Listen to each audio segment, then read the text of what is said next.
slowly, not too broken. I'm just trying to give you something.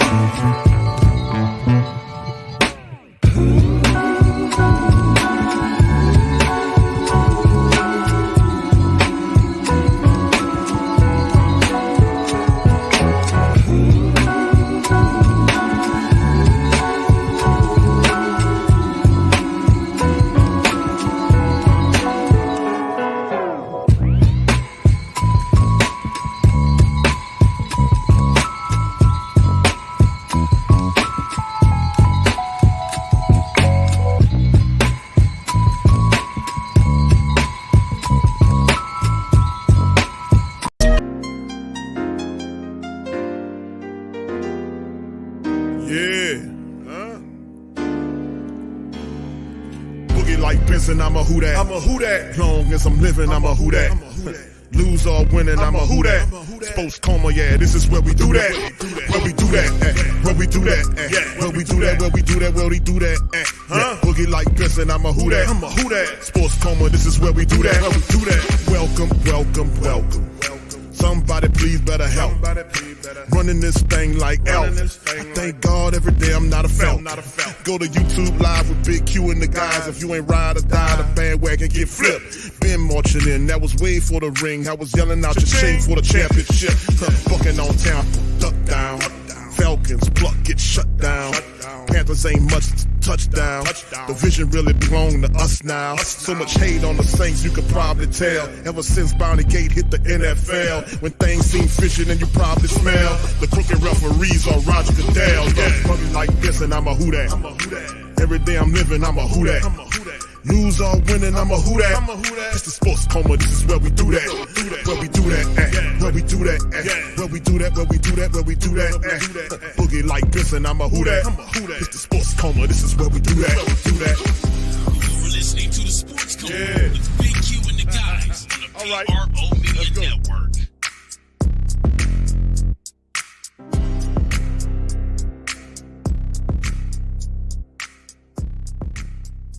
All right, welcome. You're now rocking with the Sports Coma with Big Q and the guys, where we have intense, entertaining, educating, and enlightening sport talk from your favorite sports fam. Shout out to the fam. Appreciate y'all being with us with this quick stream on Saturday night, kind of reacting to what the hell we seen from the Saints matchup last Thursday. It is Saturday now. Got an opportunity to kind of go over everything, look at everything. And let me tell you something, it's not looking very good, but they got a lot of time to turn this around, man. A lot of football left to go in this season. So shout out to the fam. Appreciate y'all being in the stream. First and foremost, shout out to the LSU Tigers. They took care of business tonight, knocking off Army, blanking them. Shout out to the Tulane Green Wave. They handled the business as well. So both our college clubs down here got wins. And of course, the Saints did not. So, yes. All right. So anyway, this show right here, Saints facing big issues as they fall to 3-4. Later on after the news, we're going to allow the family members to chime in. It's not going to be a long late night show, of course. I'm going to let maybe about an hour worth to call in. So if you guys want to pop in, jump out, let somebody else get in there and kind of chime in and get their words in. So shout out to the fam. Appreciate y'all being in the stream. Appreciate you guys. I hope you're having a fantastic weekend thus far. Hope you guys are doing okay. So like I said, we're going to cover this article right here by Niles. And then, of course, we're going to move into the teleconference that Dennis Allen did today, or yesterday, rather. And then, of course, we're going to play something by Peter King. And then after that, we'll take a few therapy calls. Let people kind of get it off the chest. So big ups to the fam. Please feel free to hit the like button, hit the subscribe button, and by all means, feel free to share the show on your social media feed. We up in this thing, man. Shout out to the fam. So let's get right into this article from whodatdaily.com. Saints big bet on Carr, a financial roller coaster ride. And this is kind of based on factors dealing with Carr's contract that now sent. All right, Saints are in a tight spot with Derek Carr, whose performance has left family members questioning the franchise decision to retain him. At the heart of the matter is Carr's weighty contract, which promises him a full guaranteed salary of $30 million for 2024. Further complicating the financial landscape, an additional $10 million is set to become fully guaranteed in 25 if Carr remains with the team in March of 2024. Now, this ties the Saints' hands as trading Carr postseason would still saddle them with a substantial almost $23 million in cap charge for 24. In the attempt to release him before June 1st could burden the Saints with an even heftier almost $53 million, although this could be offset by the $30 million salary. Now, a post June 1st release designation would split the dead charge cap over the couple of years, with over $17 million carried into 25. He should remain in 2024, and Carr's cap which will stand at almost $36 million. Yet trading Carr presents his own set of challenges. His contract includes a no trade clause, granting him the power to veto potential trade partners.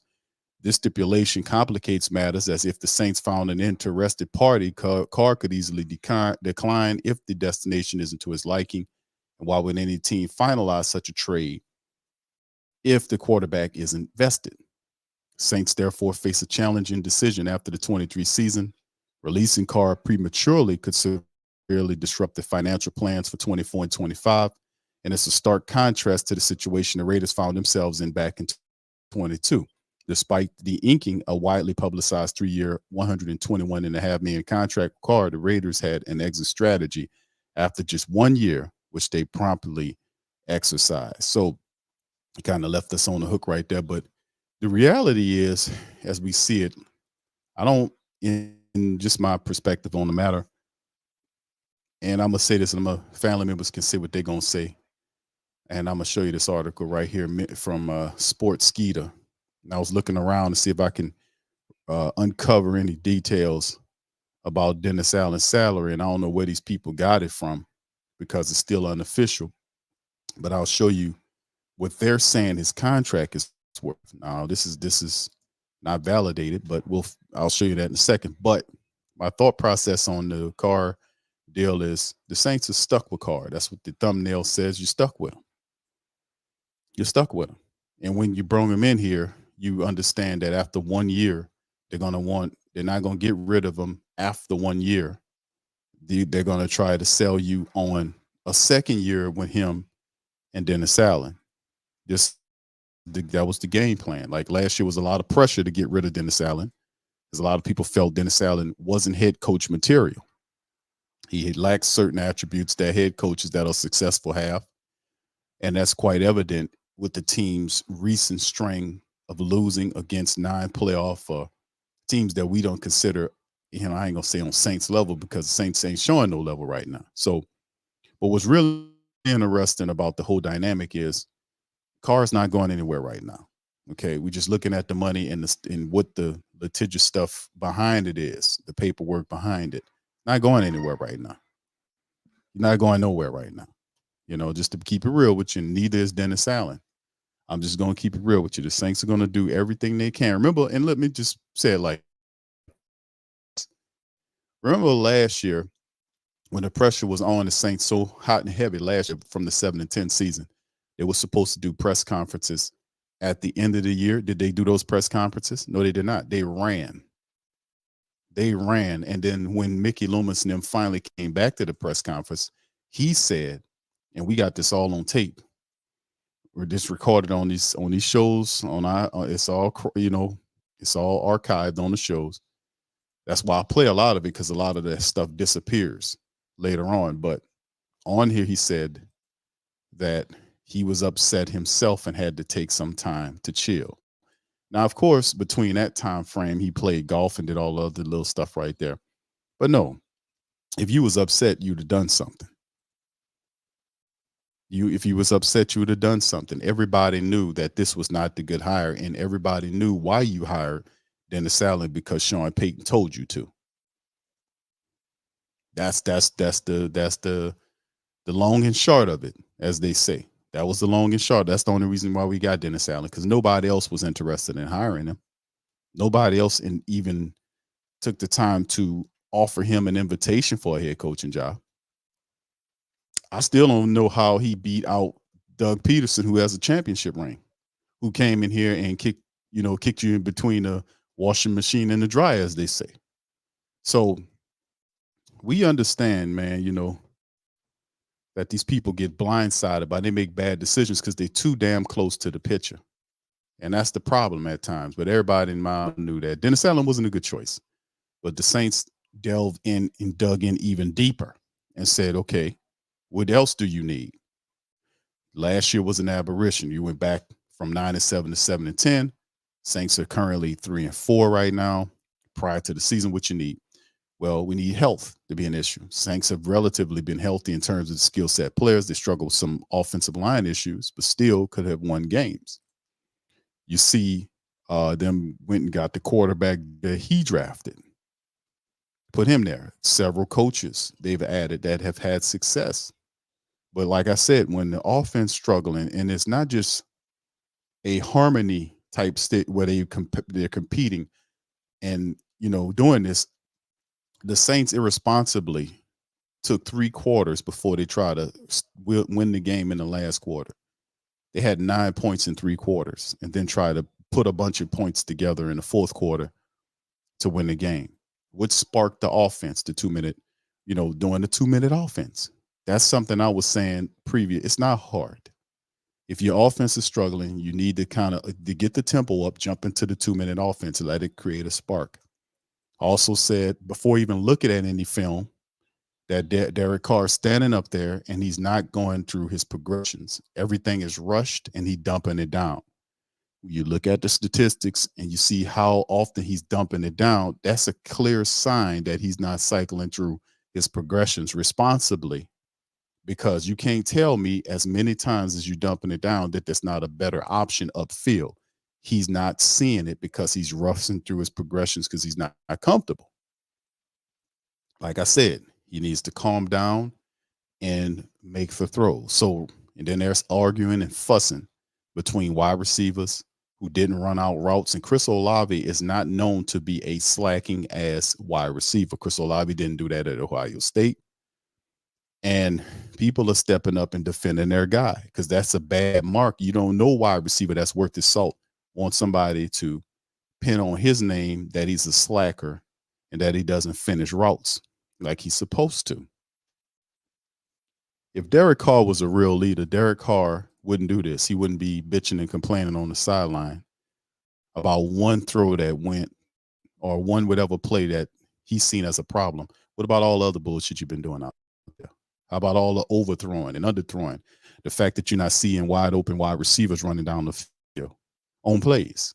How do you explain that? Is that Chris Olave's fault as well? See, the main issue on the field and why the Saints offense is not excelling is because of their quarterback. Now, of course, they're going to have people that's going to come out, including Dennis Allen, and they're going to stand up there and protect this guy because to sink him is to sink Dennis Allen. He's tied at the hip with Carr. So he's going to try to do everything they can to protect Carr. So if he was a real leader or anybody that was worth his salt, he would own those mistakes and don't put we in it. Just say I. You don't have to say we need to play better. Speak for yourself. Because you're the problem. You are the problem. You are the damn problem on the field. So anyway, let's move on to this, man. And this is an article right here, Sports Skeeter. So you say they got Dennis Allen's salary on here. I don't know if this is true. I'm just using this as a reference point for the conversation. Dennis Allen makes around $5 million annually with the Saints, and this is where a lot of people are getting the information from. They're saying this is actual Dennis Allen. This is not verified. So I'm telling y'all this is not verified information, but this is what's floating out there. And this is what some of the reporters were saying his contract numbers are. But like I said, they said he makes around $5 million annually, right? Last year, they said he signed a deal worth $32 million for 4 years. And it is saying at 32 mil at 4 years. At 4 years. That is not more than the annual $5 million. See, and that's what I'm saying. This is what they believe it is. If that is indeed the case, which I don't think it is, but maybe it is, depending on how, because it's a reason why you would keep his contract. If it was league well, and this is the common sense of it. If it was an annual contract, like an annual salary that most coaches in his uh, range of whatever he is, his level gets, that's one thing. Nobody would not review or release the details of an annual average ass contract. It has to be more than the annual is saying that it is for you to say, like, you know what, let's hold on back right here. Because if he doesn't work out and they find out how much we paying him, this could be some stuff on me. So this is them, Mickey Loomis in particular, given the option to not to release those details of his contract, which would also explain why they're not quick to release him or fire him after first year or even the second year, because they don't want to cut him or fire him or whatever you're going to do, and then have to pay him, settle with him, and then bring somebody in here to do his job. They're not interested in that. They don't want to compound. They just want to bank out and make money. They don't want to pay out any money. That's how these guys work. So it's very interesting and intriguing all at the same time. But the reality is, I just think that the Saints, they have a lot of time on their hands to figure this out, but it's not very good to have beefs inside of the team locker room that's leaking out to the press and players commenting on comments from press reporters about what's going on in the team. That's not going to work.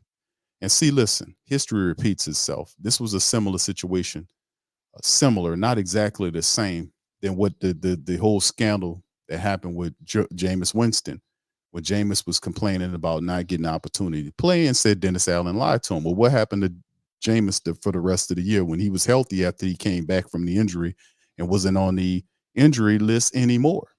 He never seen the field for the rest of that year. And I told family members, I said, that's because that's Dennis Allen. I told y'all when that happened, I said, he's a petty dude. He won't apologize for what he did. He's just going to simply look opposite the way of Jameis and let him sit there for the whole damn year on the bench. And that's exactly what he did. There's a weird way, and they finally settled that off ultimately during the season, before the season started. They worked it out and came back to the team. But like I said, it's certain characteristics as a head coach this man lacks. Obviously, he's not being a person that is controlling the flow, not controlling the flow of information, but, letting players that need to know, listen, fam, let's just keep this in here. And star players like an Elvin Kamara or Michael Thomas, or really good players like a Chris Olave and all these guys, you see them out there performing. You see them out there doing the best they could do, and they end up losing because a lot of these guys come from winning. They're not used to all this losing ass stuff. So there's a bit of frustration. But I'm going to tell you what I don't like. On the field, I don't like how Carr's handling all of this. I don't like the fact that he's yelling at Carmichael when he the one stinking it up out there. Carmichael ain't the one that's not going through your progressions for you to see who is open. He's not the one. Carmichael is not the one that's causing you to underthrow wide receivers. Carmichael is not the one that's doing that to you. He has to take onus of this, and he has to take it. And it's very upsetting to me to see him being petulant like this, running around cussing, fussing at Pete Carmichael, pointing at Chris Olave, and keeping up this foolishness about who did what and where, and talking about one damn bad play when there's several plays that this guy is missing on the field all around him. Making these weird gestures, not staying composed. And I said during the game, this guy need to get under control, man. He's fussing and pointing like he got something going on. Joe Montana didn't even do that, man. And Joe Montana had it together. You got to poise yourself if you're going to lead people. And the offense is behaving just like him. It's erratic, it's crazy. And when he does shit like that, what ends up happening is people start losing respect for him. You got to take responsibility for your own shitty actions, not these other guys. Because you the one that have the ball more than anybody. You touch the ball every play, offensively speaking. You are the difference maker. You have the ability to go to the right person. You touch that ball more than anybody out there. More than anybody. Even Elvin. He touches the ball more than anybody. So he's the key to this. If he stinks and he's not seeing things the proper way, then the Saints offense is going to stink. He's king check down. That's what he is, because he's nervous. He's not fluidly going through. I ain't have to look at the all 22 to see that. I was looking at it on television. I said, this guy is not even, I said it during the play-by-plays. I said, this guy is not organically or fluidly going through his progressions. He looks left and then right, looks right quickly, and then jerks back and goes to the check down. So it's like he's not comfortable back there. And it's a lot of doubt in this game. He's not very confident. If you read his body language, the dude is not very confident back there. And that's what people are picking up on. Anyway, talking about inconsistent and not knowing what the hell he's doing, here's your head coach, Dennis Allen. We're going to react to what he said, some of it for the press conference. Then we're going to play a snippet of what Peter King and Mike Floria from, I forgot his show, was saying about Derek Carr and the Saints offense. But here's Dennis Allen from the conference from yesterday. Here we go. What did you thought about, what kind of your evaluation of how Derek Carr played last night? Yeah, look, I think it was much like, I said last night. I think there were some really good things that he did. And yet I thought there was a couple of plays that all of us would like to have back. So I think that's a microcosm of, where we're kind of at as a football team. We've got to be able to be, like I said last night, more consistent. And, until we do, we're going to have a lot of the ups and downs that we've been seeing. It's been drawing a lot of attention. Is the go route down the right sideline on a third down from Derek to Chris. Can you tell us a little bit about what y'all saw on the tape from rewatching that one? Well, look, we felt like there was a matchup there. Are you talking about the deep ball that kind of went out of bounds? Is that the one you're talking about, or you're talking about? That's the one. Yeah. Look, I mean, that's one of those where Chris has really kind of got what's kind of referred to as a bus ticket release, which means he's got a must outside release. Take off and try to clear the defense out. Derek thought there was a good chance to get a one-on-one shot with him on the outside lanes, which, in our league, if you get a chance to, get a good player in a one-on-one matchup, that's what a lot of this league is about.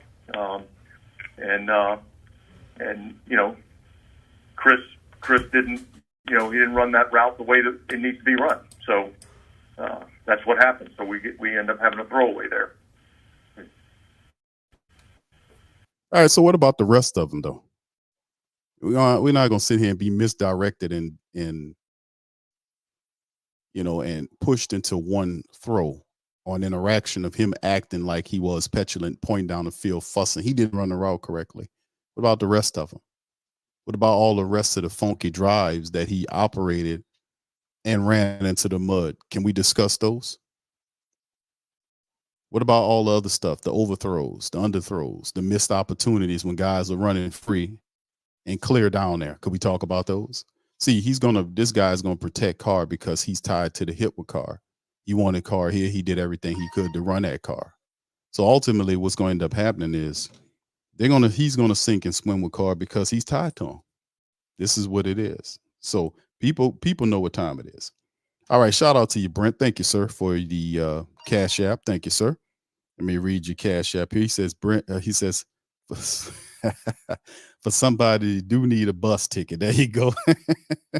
So, okay. He said, okay, I'm gonna send it to you, Brett. I'm gonna put it right after we do the right after we play these two interviews. And I'm gonna open up the phone lines for about an hour. Then I'm gonna cut out because I'm not trying to do a super long show. So, I just want to get the family members in there so they can get their thoughts on what happened during the game. But we're gonna get through it. But thank you, bro. Appreciate the Cash App. Thank you. Far too kind.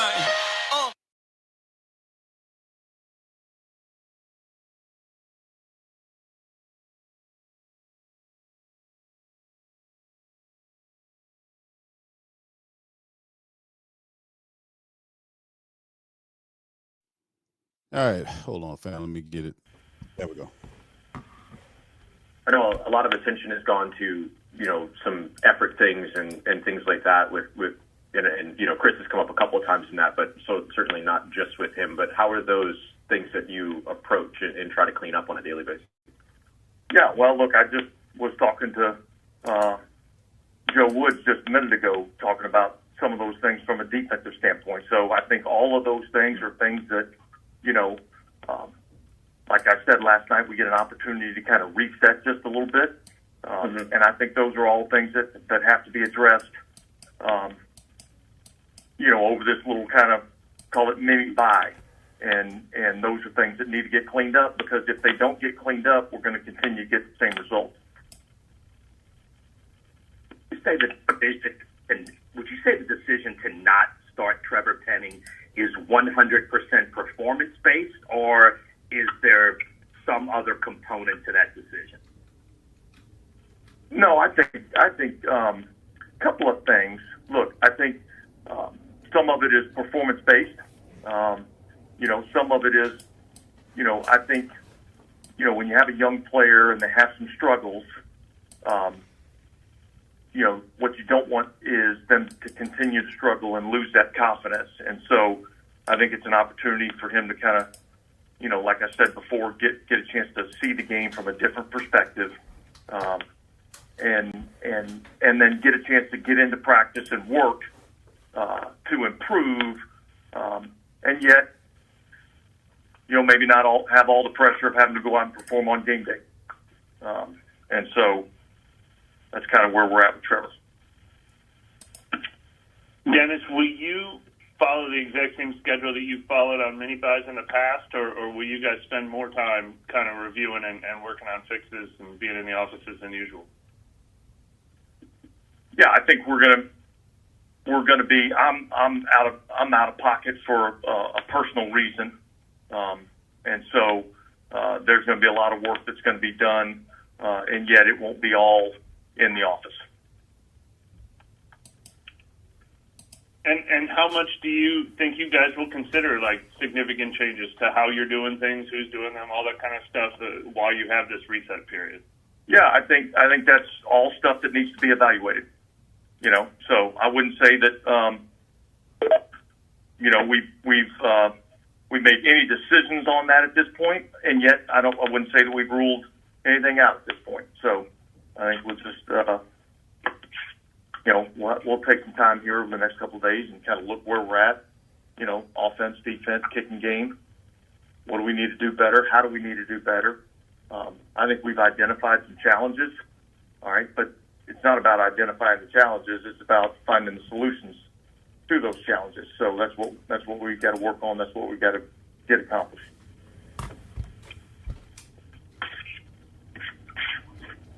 DA, on the broadcast coming out of halftime, when you were kind of doing that sideline interview, it was a comment about Ronald Curry giving kind of this halftime speech. Is that a usual thing, or how does that work? Is that no? I think that was RC in the moment, feeling like it's easy for people to think, well, it's not. I'm not. It's not me. And yet,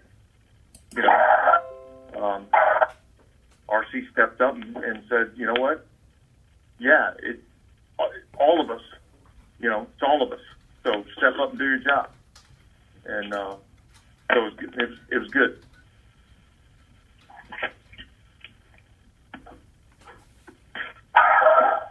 One of the things that you had mentioned last night was Pause it for a second, fam. Shout out to the fam.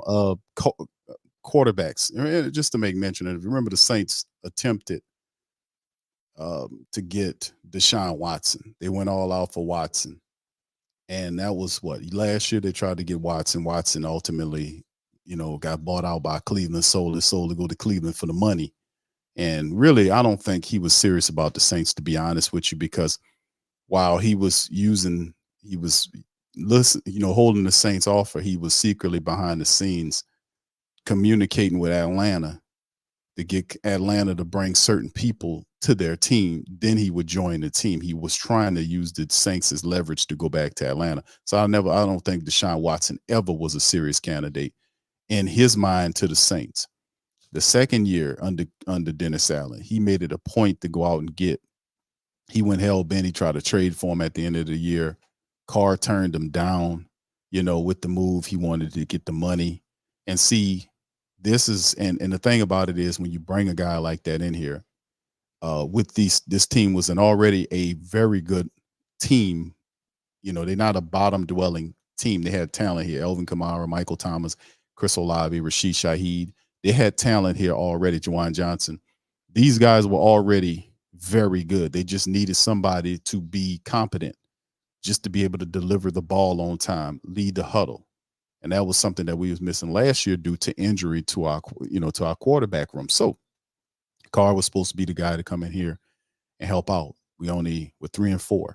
So right now it's not looking very good for Carr, because the way to get guys with you, because it appears to me that you have a split locker room here. You don't need this to win, and you can't win with a split locker room. So the Saints have big issues. That's why the show's called that. They got big issues beyond the field. Because guys, and I'm not saying guys, because I know who it is, it's Carr.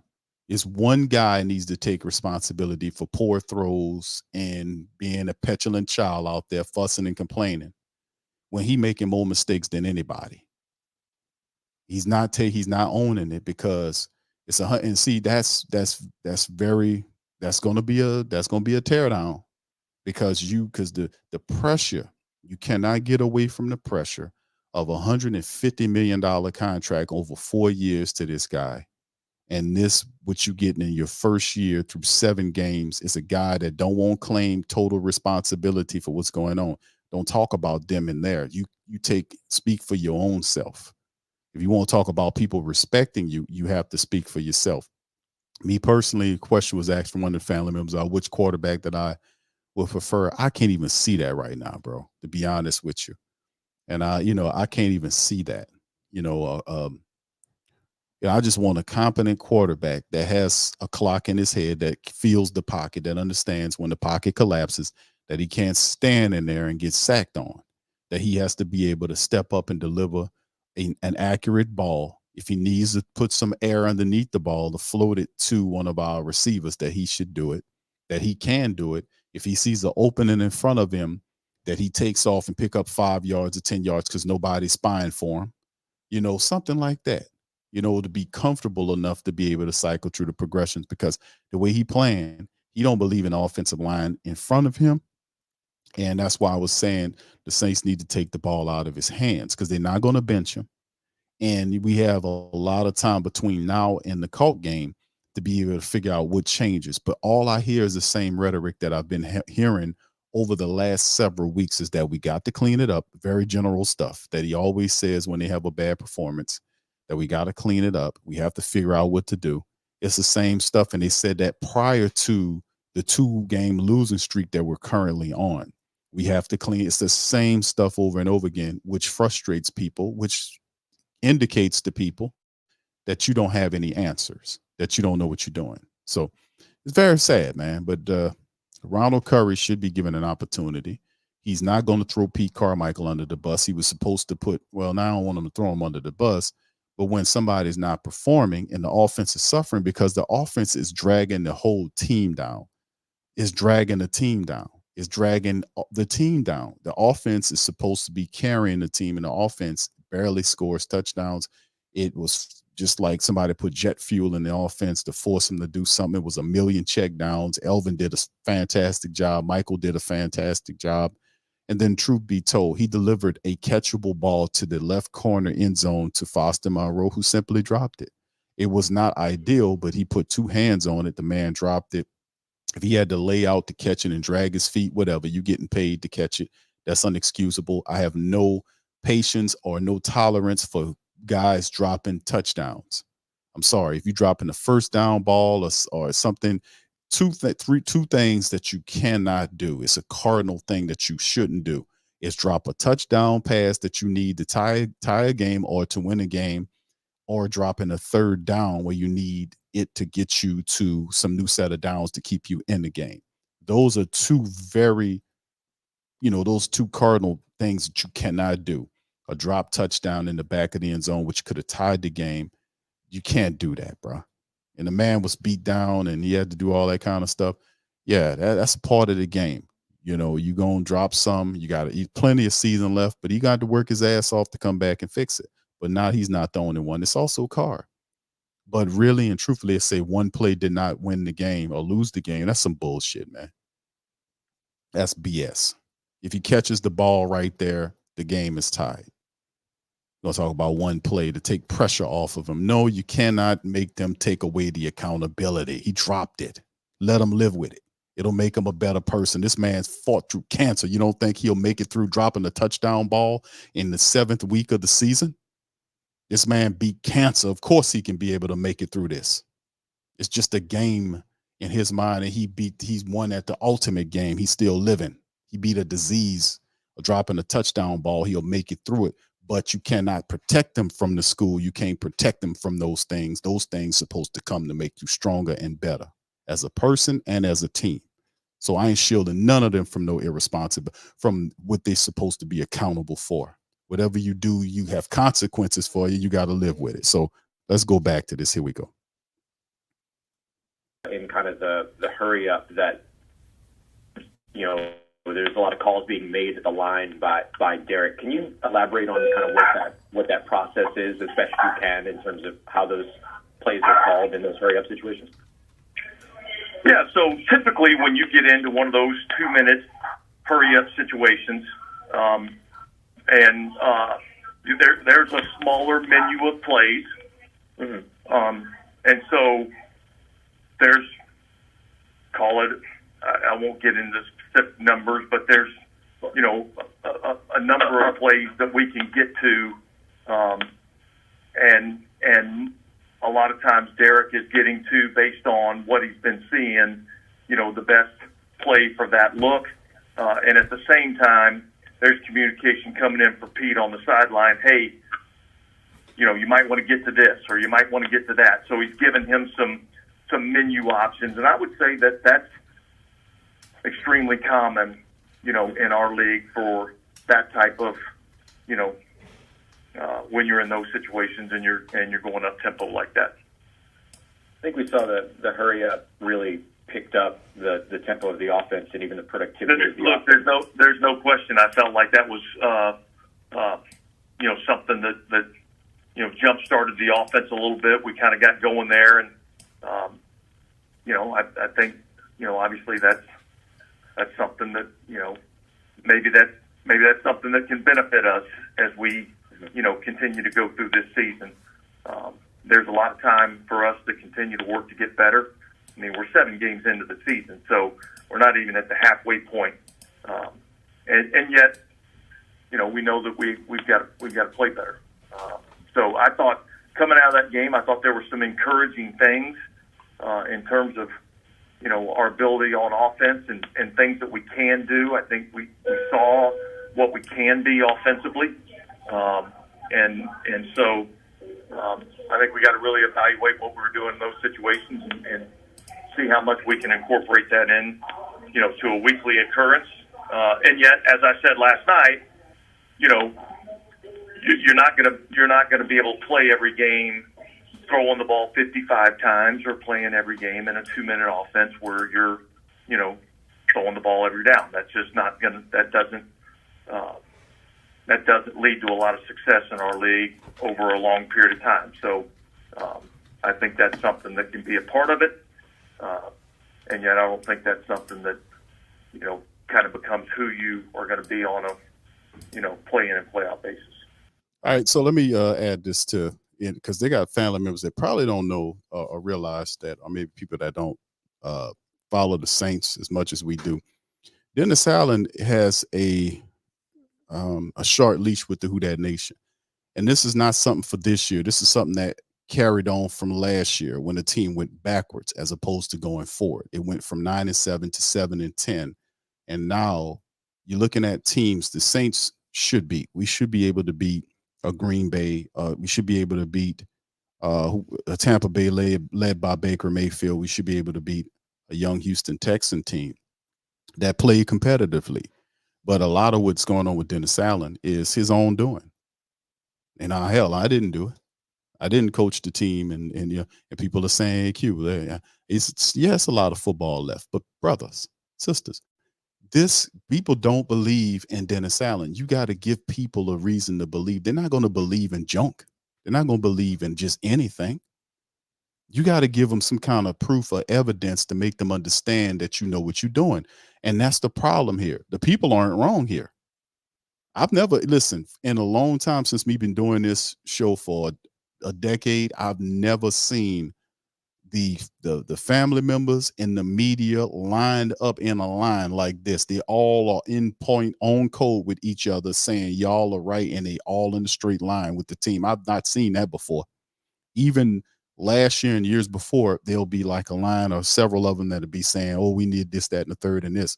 And that line retreated last year when they seen how the team was ran, because they have eyes and they understand when you know what a leader is.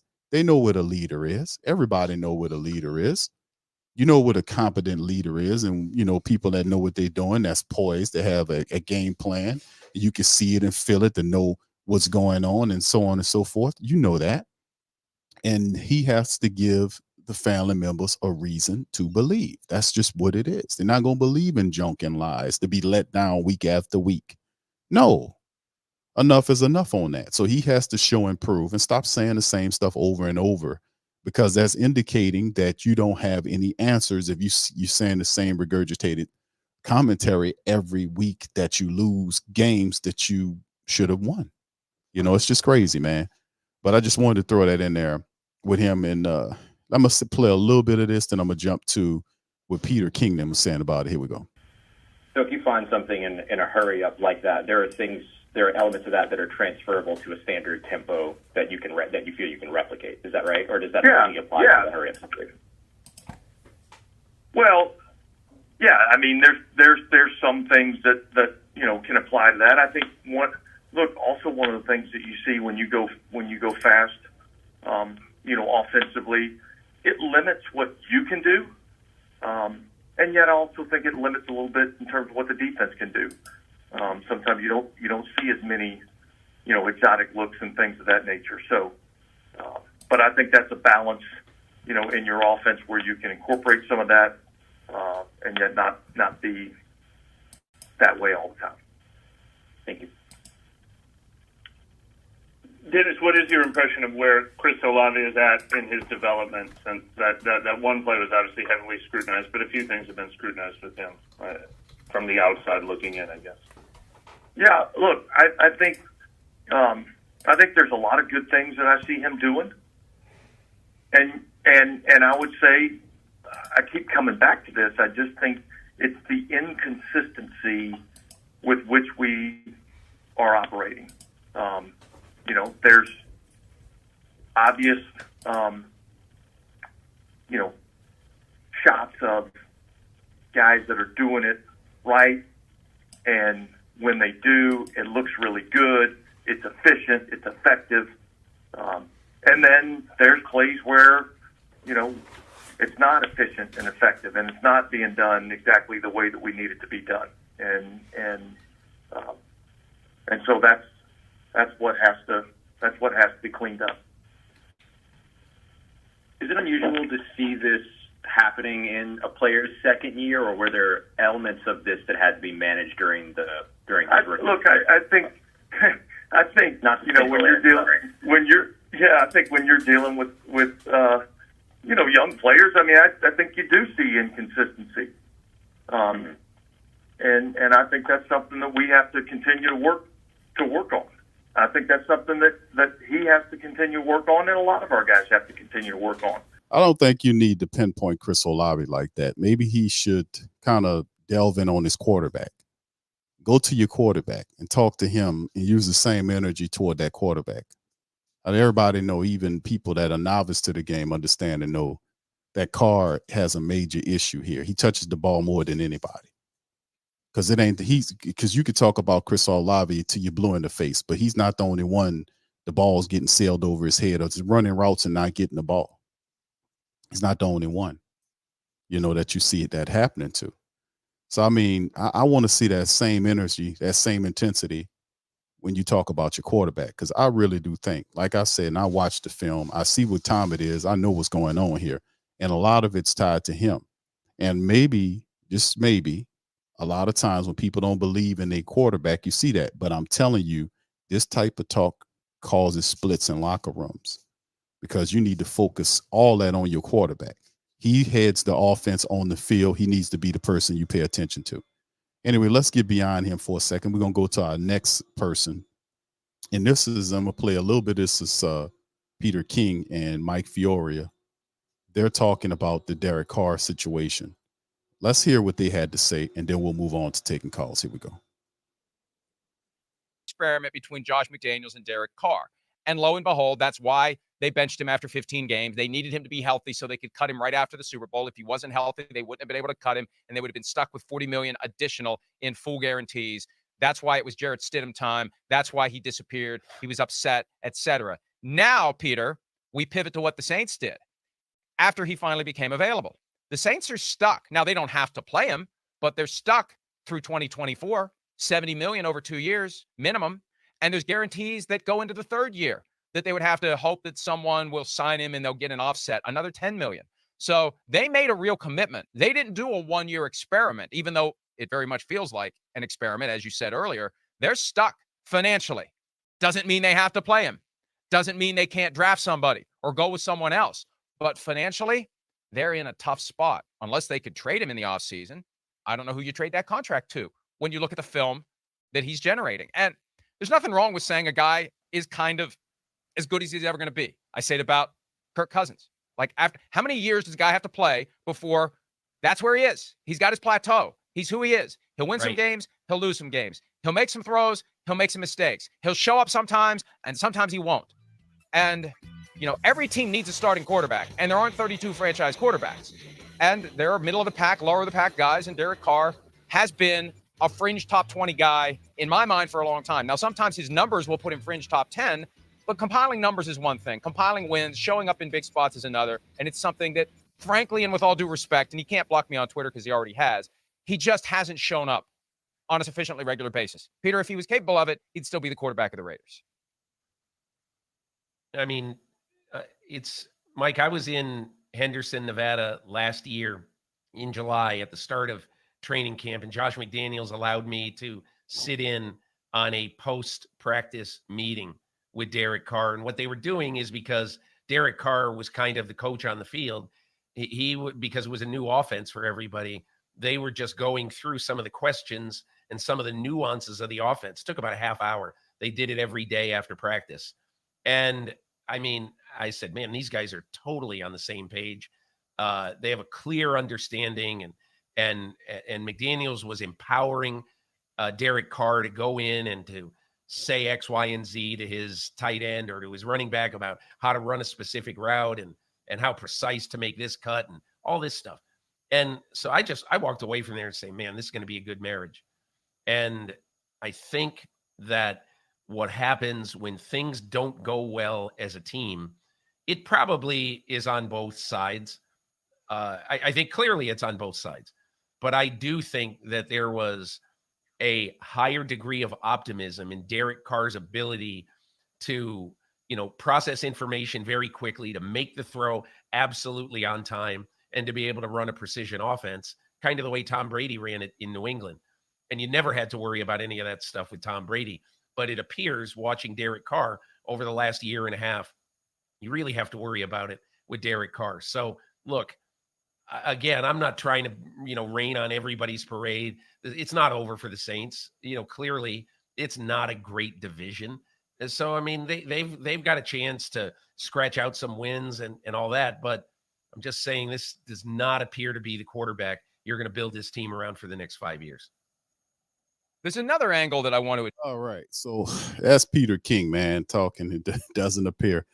We still got a lot of time, but you're 7 games in. But let me tell you something. It could be a long season if they don't fix the locker room. These guys, this type of talk that we've seen from the Saints in the infighting between guys running routes versus the guys doing it. And in my estimation, I've seen more errors from the quarterback than I've seen from any of our wide receivers, to be honest with you. But just be honest with you, the film backs me up on that. So the reference for him not taking credit or blame, when he does, he says we. It's a difference. It hits different when you're saying we versus I. There's no bigger I or person on the team, offensively speaking, than a quarterback. If the quarterback doesn't execute, there's an issue there. I mean, that's the reality is that there's an issue there.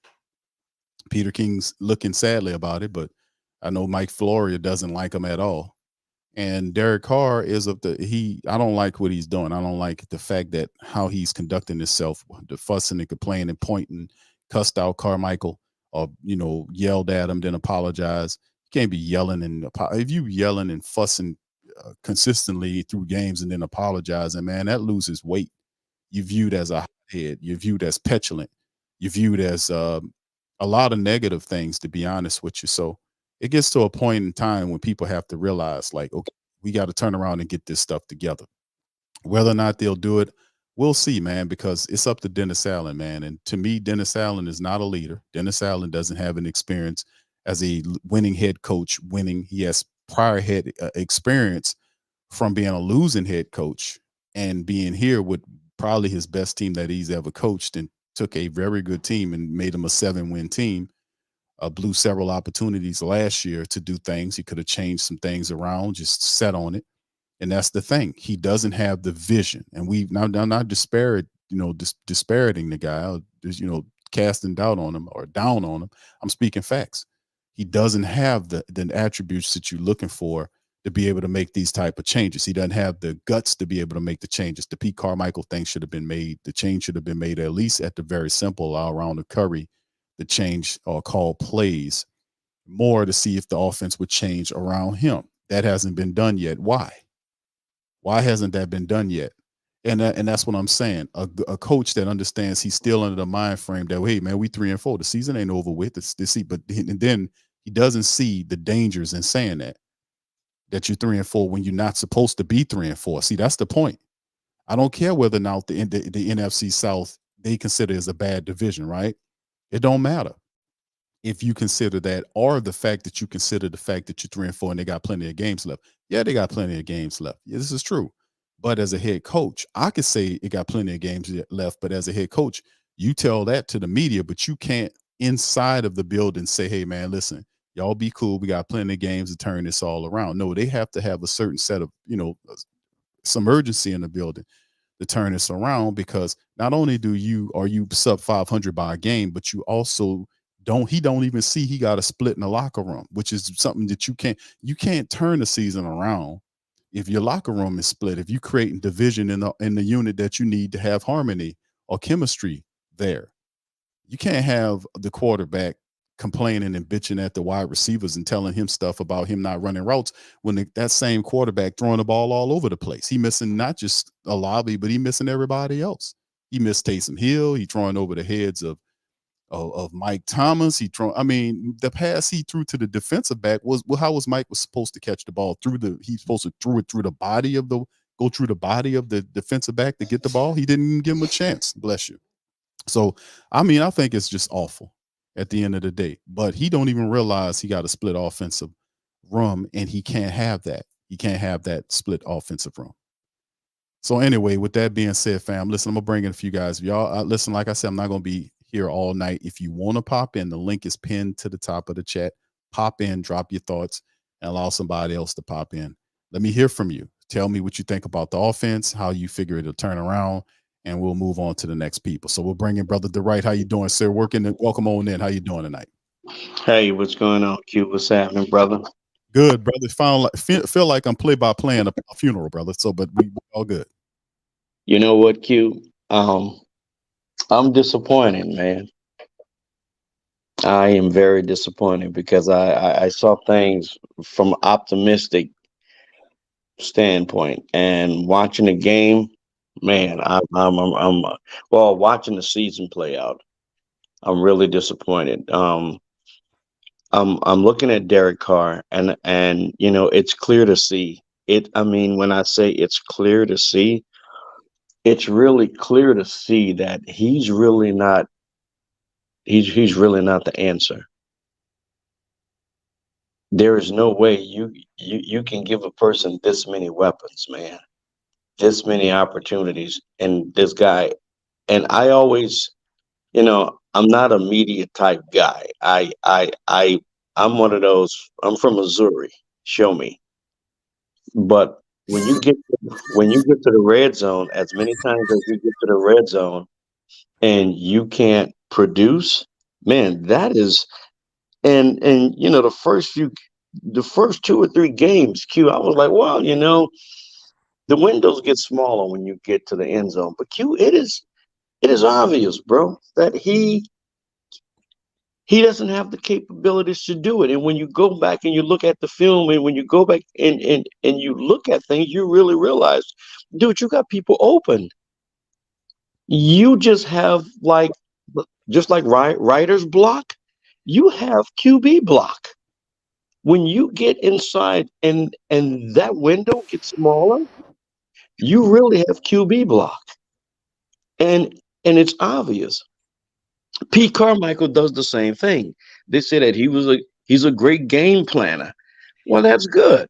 You great at game planning, but when it comes to inside of the heat at that moment, keep Pete Carmichael have what's called, offensive coordinator block. He can't play the game. He can't call the game based on the instinct of the game. And that's sad. And then when you look at Dennis Allen, the first thing you think to yourself, man, look, let me ask you a question. Are you a general or are you a lieutenant? Because guess what? This is your army that you're supposed to go to war with. And you go into war and you can listen to his interviews. And each week he's losing more and more and more confidence in himself that maybe I bit off more than I could chew. Maybe this is not for me. And you can hear it in his voice because the excuses sound the same. You are saying the same thing week after week after week. I listened to Mike Tomlinson when his team was losing. And this man said, I'm going back and things going to change. I'm coming back with things differently. Dennis Allen don't have that, man. He doesn't have that. And I would hate to say, man, you know what? They told us so. But Q, they told us so, bro. That's all I got, man. Totally disappointed. All right, brother DeWright. Sorry to hear you like that, man. But hey, we be in the same boat there, my friend. I appreciate you chiming in, my brother. Thank you here. You're welcome, bro. Who that? All right, that's brother DeWright, man. Brother DeWright sound low in the dumps, man. We gotta lift him up, man. We're gonna figure it out some kind of way, somehow, some way. We're gonna bring in the OG himself, OG Jerry. How you doing, brother? What are you thinking about the Saints, my friend?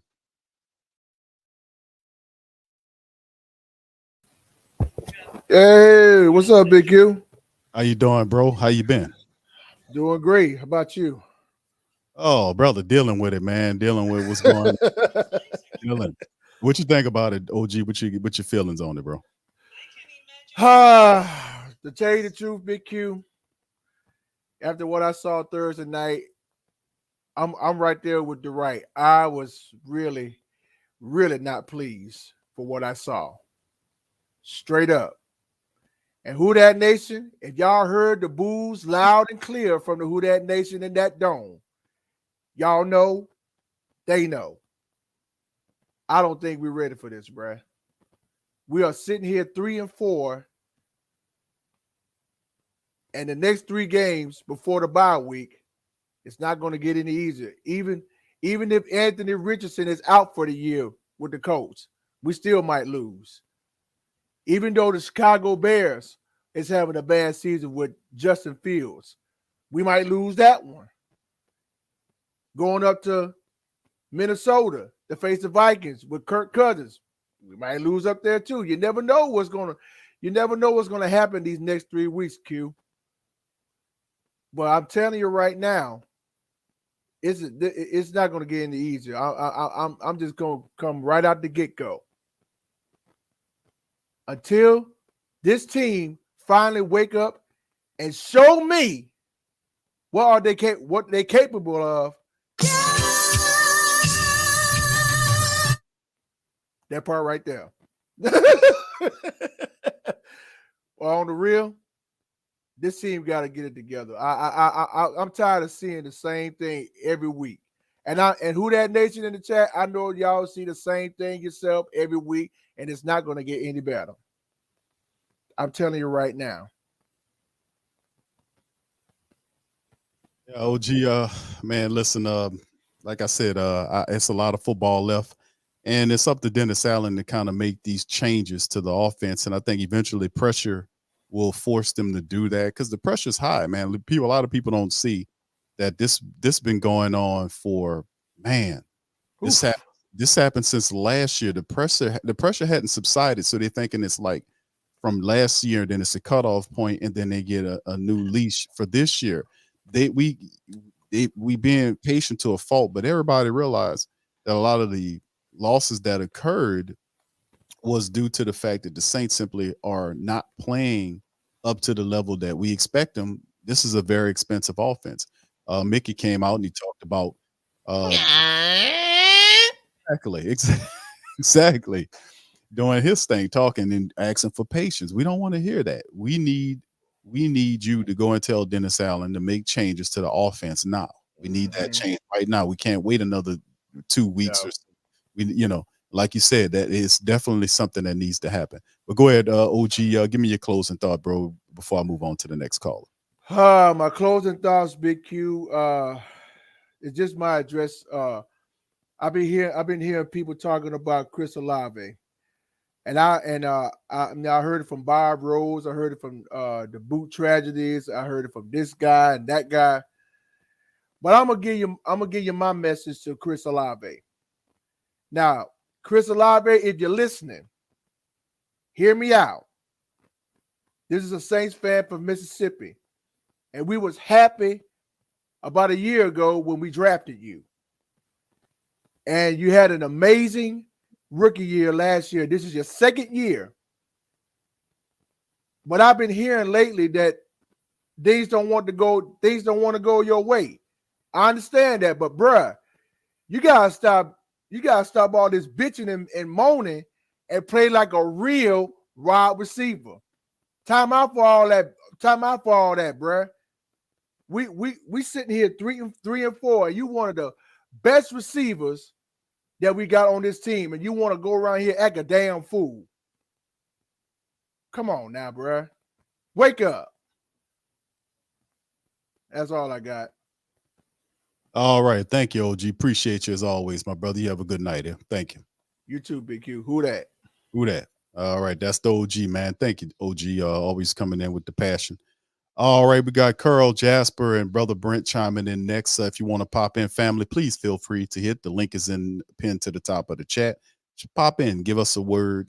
Let us know how you feel about the team. Let us know if you think the Saints will turn it around. What do they need to do to turn it around, realistically speaking? I know y'all want to fire P. Carmichael, fire Dennis Allen, get rid of Carr. That won't happen, fam. So around that, what would we need to do to kind of fix things? Brother Curl, welcome to the show. How you doing? Hey, Big Q, what's going on? Doing good, my friend. What do you think about the Saints, man? Well, I've been a fan since I was a kid, going on over 30 years at this point, and honestly, this is the saddest I've ever seen. Well, this is the angriest I think I've ever seen the fan base, and that is really saying something, because I mean, this team has been in some really sad states, but I think this is the saddest because there's so much talent that we have that's just not being utilized, and it all comes down to the fact that we got essentially like an unholy trinity. We got a coach that's really a substitute teacher. We got an OC that can't play call himself out of a paper bag, and we got a QB that, from what I can tell from the last game, he looks like he's forgotten how to play football. Like, not just bad, like he looks like he has fundamentally regressed to being like he just came into the league. Like, I was looking at the footage, I was looking at the tape from a lot of these channels, like boot tragedies and the QB school, and I'm just looking at this guy like he's not making all his reads.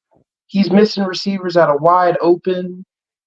Like it's just basic stuff. He's holding on to the ball too long. It's unacceptable.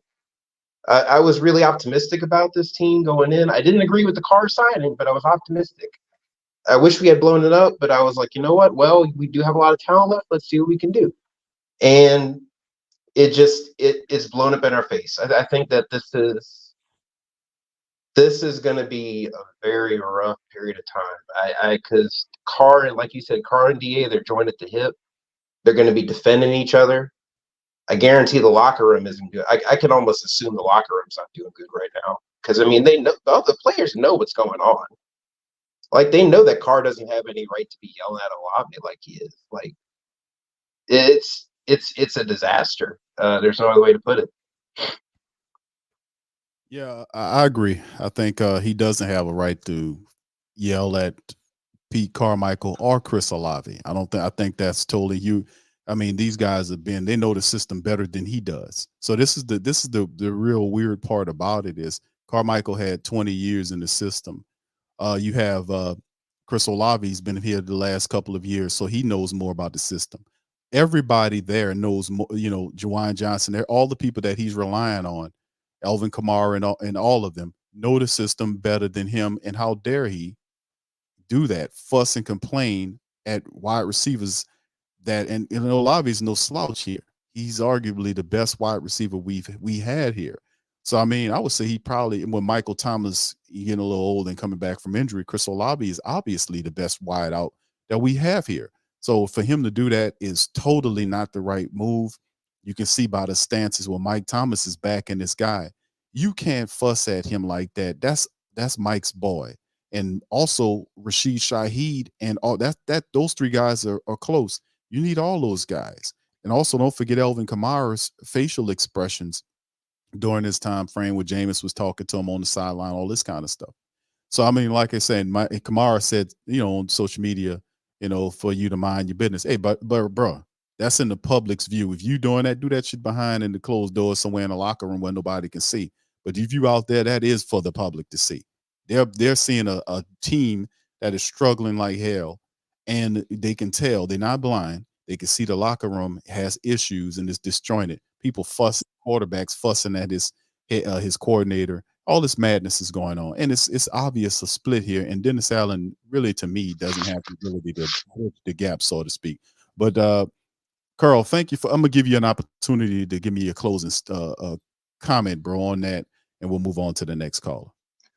Well, I guess all I have to say that's left is I think everybody needs to buckle down and be prepared for some rough times coming, because I don't see man, I realistically can't see DA going for until maybe next year unless something really awful happens. But I have my doubts. I mean, this ownership, the GM like Loomis, I don't think that I think he needs to go. I think we need some fresh blood. I think that we need a more modern approach to how we're managing the team, how the team is coached, how we approach the draft. Loomis has been here too long, and I hope that Gail knows that too. But who dat? Hope I'm wrong. Hope we get better. Thank you, Carl. Appreciate you for dropping by, man, and good common sense thought, man. Appreciate you, and who dat to you, brother.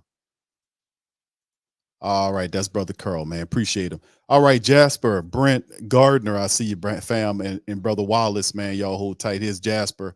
Jasper, welcome on in, brother. How you doing tonight? Oh, what's going on, Q? What's going on with you? Good, man. I'm doing as good as I can do, brother. But oh yeah, speaking with y'all makes it a lot easier. I tell you what. But bro, what's your thoughts? Oh yeah, my thoughts is I see Dennis Allen getting 3 more years. Let me tell you why. Because Pete Carmichael will get fired at the end of this season because he's gonna blame Pete Carmichael for the failure of this season. He's gonna get a new offensive coordinator.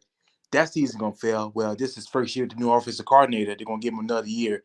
So next year, DA is gonna be here because he's coaching like a coach, knowing he's not gonna get fired.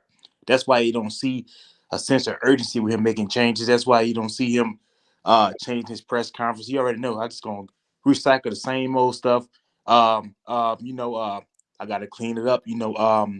He always hit us with that. It's only 7 games in the season, guys. We only game back in our division. I don't care about none of that. You know what I mean? I waste my time watching you. My time is valuable because I ain't gonna get that time back. But I see the team. The team is then Derek Carr. He's yelling like on the field like Chris Olave. If the play wasn't meant for him to go, if the play wasn't meant for Chris Olave to get the ball, I don't see the problem with that. But people do. But that's what I feel about the team.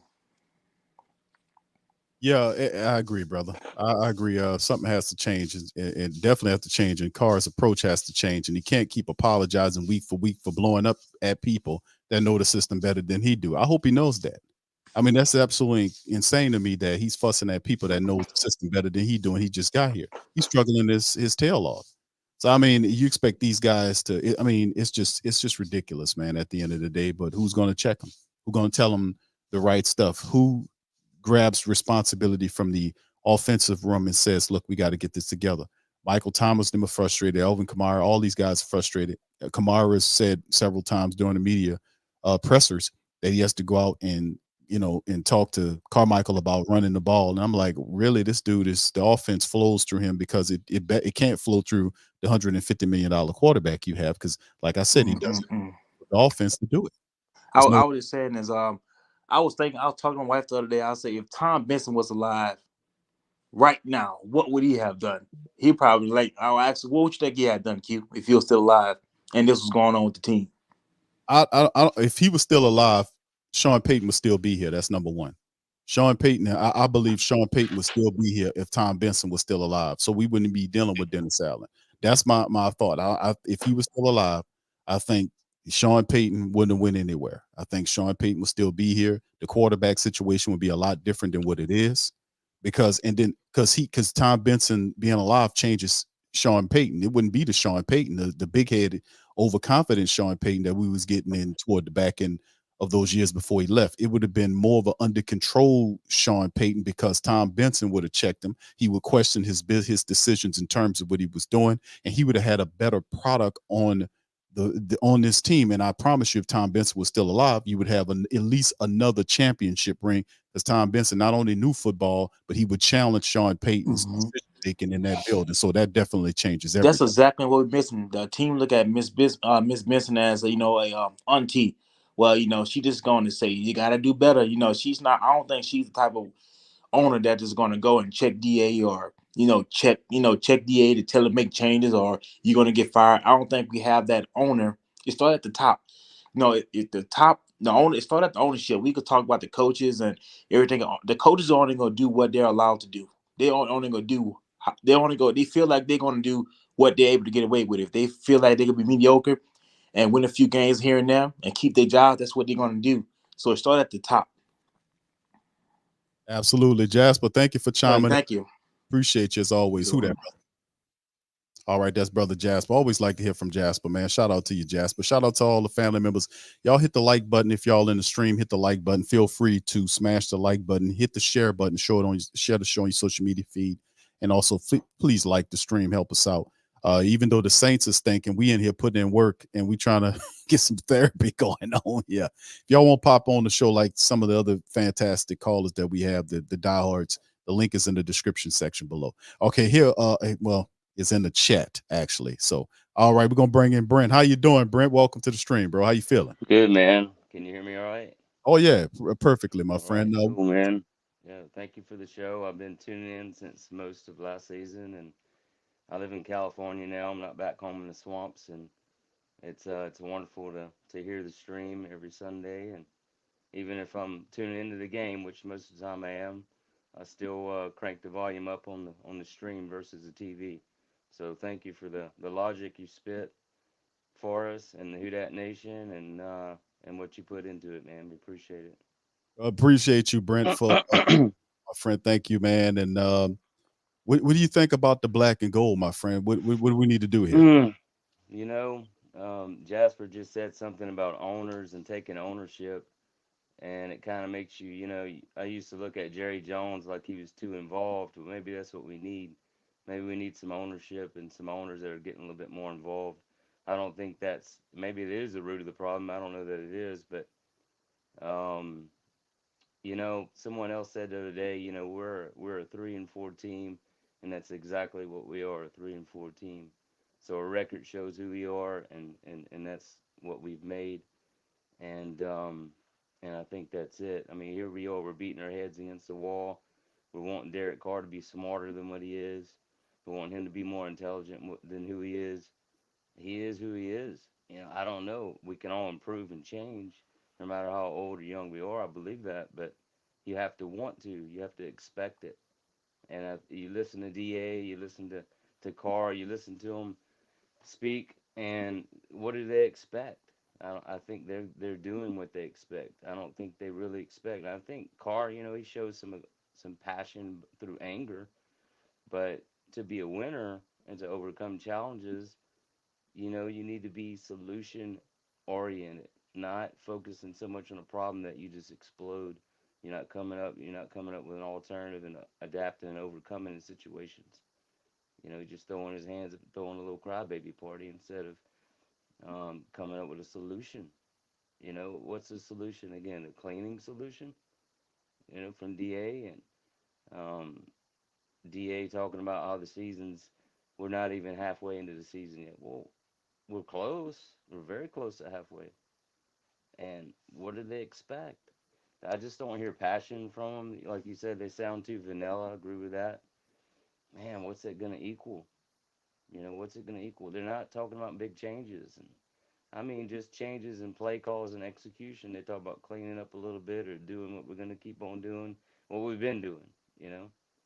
So it's like us as the Who Dat Nation, we expect more and they don't expect more. I don't know that matter of fact, I do know. They would not be in the Who Dat Nation if they didn't play for the Saints. Maybe that's a root problem right there. How do we fix that? I don't know. But I wrote down a page front and back of notes that I wanted to share, and of course I probably didn't share any of what I just said. But whenever I sent, and I do send in some humor through the Cash App here and there, and humor, like you said, it's therapy, and we're kind of crying on each other's shoulders here, and humor is a great medicine. But whenever I brought up somebody needs a bus ticket, because DA said something about a bus ticket for a play, and it reminded me years ago whenever dating online started, and all that good stuff, if it's good. And me and a young lady were talking. She lived way up north, and we were sharing pictures with each other. We thought we knew who we were gonna meet when we finally met. And I flew her down to Houston whenever I lived in Lake Charles, and I went and met her and picked her up at the airport. And I was looking for the cheerleader in baggage claim, because that's what I was thinking. That's what I was led to believe, that I was going to pick up a cheerleader. And I'm tying this into the Who Dat, so DA and Derek Carr, who we thought they were going to be when we first heard them talk before they came to the team. So here I am in baggage claim. The crowd was getting thinner and thinner, and the cheerleader was not there. And it looked like an offensive lineman waiting for me to pick her up at the airport, Big Q. So she misled me. Well, So hold on, no, hold on. Maybe she was taking you to the cheerleader, brother. Maybe that was what's going on. Maybe she was taking. what's that? I said maybe she was. Maybe you kind of thought she was taking you to the cheerleader. Maybe that's what was going on, huh, brother? Was that what was happening? I don't know, but I'll tell you what, I was misled, and my expectations were higher than that, and so I handled it. I didn't throw a Derek Carr crybaby fit and grab my ribs. What I did was I came up with a solution to overcome it, and I was nice as could be, and I had a friend come in and help me and call my phone and tell me I had to go to work at a job, and guess who got a bus ticket home instead of an expensive plane ticket back? So it reminded me of that when I said a bus ticket. So anyway, it was a funny story, but it's true. So anyway, I went on and on. I don't know. I don't know. I'm sure I have some other good stuff here on my notes, but just no passion, too vanilla, man. What do they expect? They expect to be 3-4, and that's what we are. You know,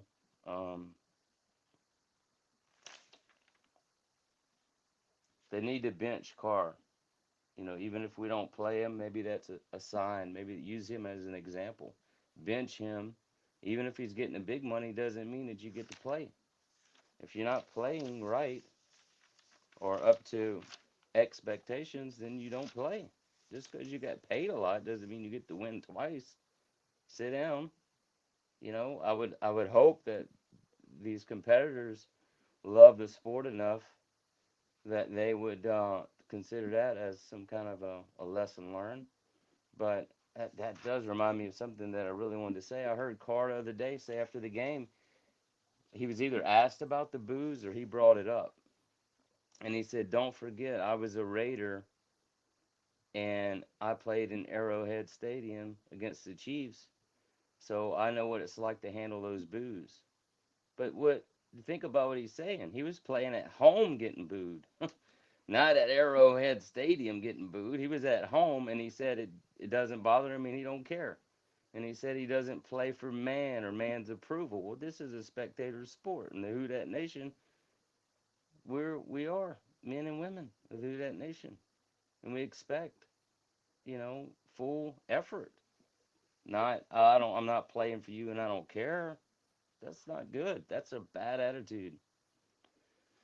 So I don't know. What else I have? I think that's all I have for now, Big Q. But I'm disgusted and tore up over it. But we still got to keep hope alive. Yeah, Brent. Hey, I appreciate you, man. And you kind of you brought some humor and levity, bro, with that story to the family members, man. And we appreciate that, bro. So as always, man, thank you, Brent. Appreciate you, man. And who that to you, brother? Who that? All right. Shout out to Brent, man. Brent.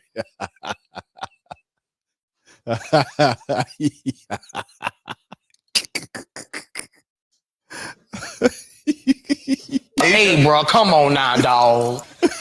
Come on, man. Poor Brent. My man got catfish, man. That's a terrible thing. It sounds funny, and Brent, thank you for sharing that, man, because we needed a laugh, man. But yeah, that's pretty rough. But the way you did it, man, I got to give you some credit, man, because a lot of those guys wouldn't even sent her home in the bus. Oh my goodness. But shout out to you, brother. Thank you for that, man. And that was a great commentary, man, and funny. And also the thing about him saying that, and I caught that. I just never mentioned it because oh man, it's all the wrong stuff. But shout out to you. All right, so we got Gardner chiming in, and then Brother Wallace here. Hey, listen, family, y'all want to pop in, man, and drop some knowledge on us about what's going on with the Saints. The link is in the chat. It's pinned to the chat. Y'all holler at us right now. We're not going to be here all night. So if you want to get an opportunity to pop on in, pop on in. All right, Gardner, how you doing, sir? Welcome to the stream.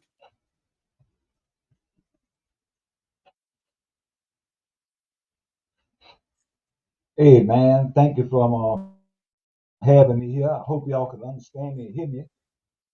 Is my audio coming through? Yes, sir. Yes, sir. It's coming through. You got a little delay, but you could just start talking when you're ready.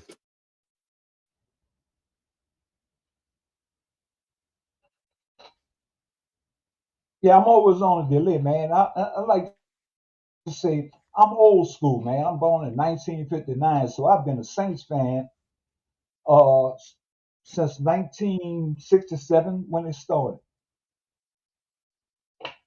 I'm gonna have to lower my audio down. I don't want to hear myself, doubling back.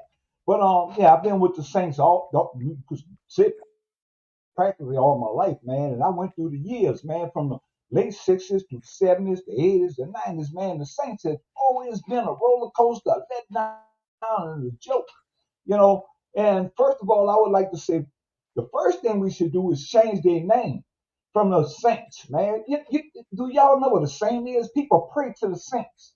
They make novenas. They go to church, the Catholic churches, uh, We live in a Saint City, St. Claude, St. Bernard, and so forth and so on. It's like a jinx, man. How can we play a game, a devilish game? You know, everybody else are prospectors, they are Lions, Tigers, and Giants, but we're Saints. Check me out on this, bro. Check me out on this. Don't we always lose to the sad teams? We got one of the easiest schedules going on right now. It can't barely can be the team because we give blessings to the weak. You know, we had to play all the strong teams. We might be winning. All right, and that's just a little jinx, you know, a curse I think we have on us. We built the Superdome over Marie Laveau, so forth and so on. But I ain't gonna be on here chitting and chatting too long. What my comment is, I would like to see Carl and Jasper. Y'all had good points, man. We got to start from the top, from the ruler to the tutor, man. We got to start from the top. I ain't gonna say Gail Benson because she on the team, but her chief soldier that's in charge, that's Mickey Loomis. Man, we got to get rid of Mickey Loomis, man. Mickey Loomis don't put us in financial debt forever. Just like signing Derek Carr, $150 million. Sad dude who was benched last year. We got to get rid of this dude, man. We got to clean house from the top to the bottom. You know, it's just like the crime in the street. I can't expect the criminals to stop doing crime if I can't get the police chief to start his right. All right, and with that, you know, like I'm saying, I got this echo issue and all, and I'm kind of like chill out because I can't much hear myself.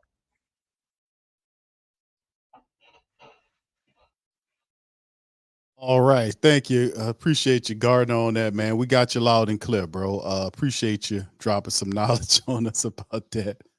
All right. So, fam, appreciate y'all, man. Let's keep it moving. Got Brother Wallace about to chime in next. But like I said, if you guys want to pop in, please feel free to hit the link. It's pinned to the top of the chat. Drop some game. Help us out. A lot of really good calls tonight, man. Really exciting calls, man.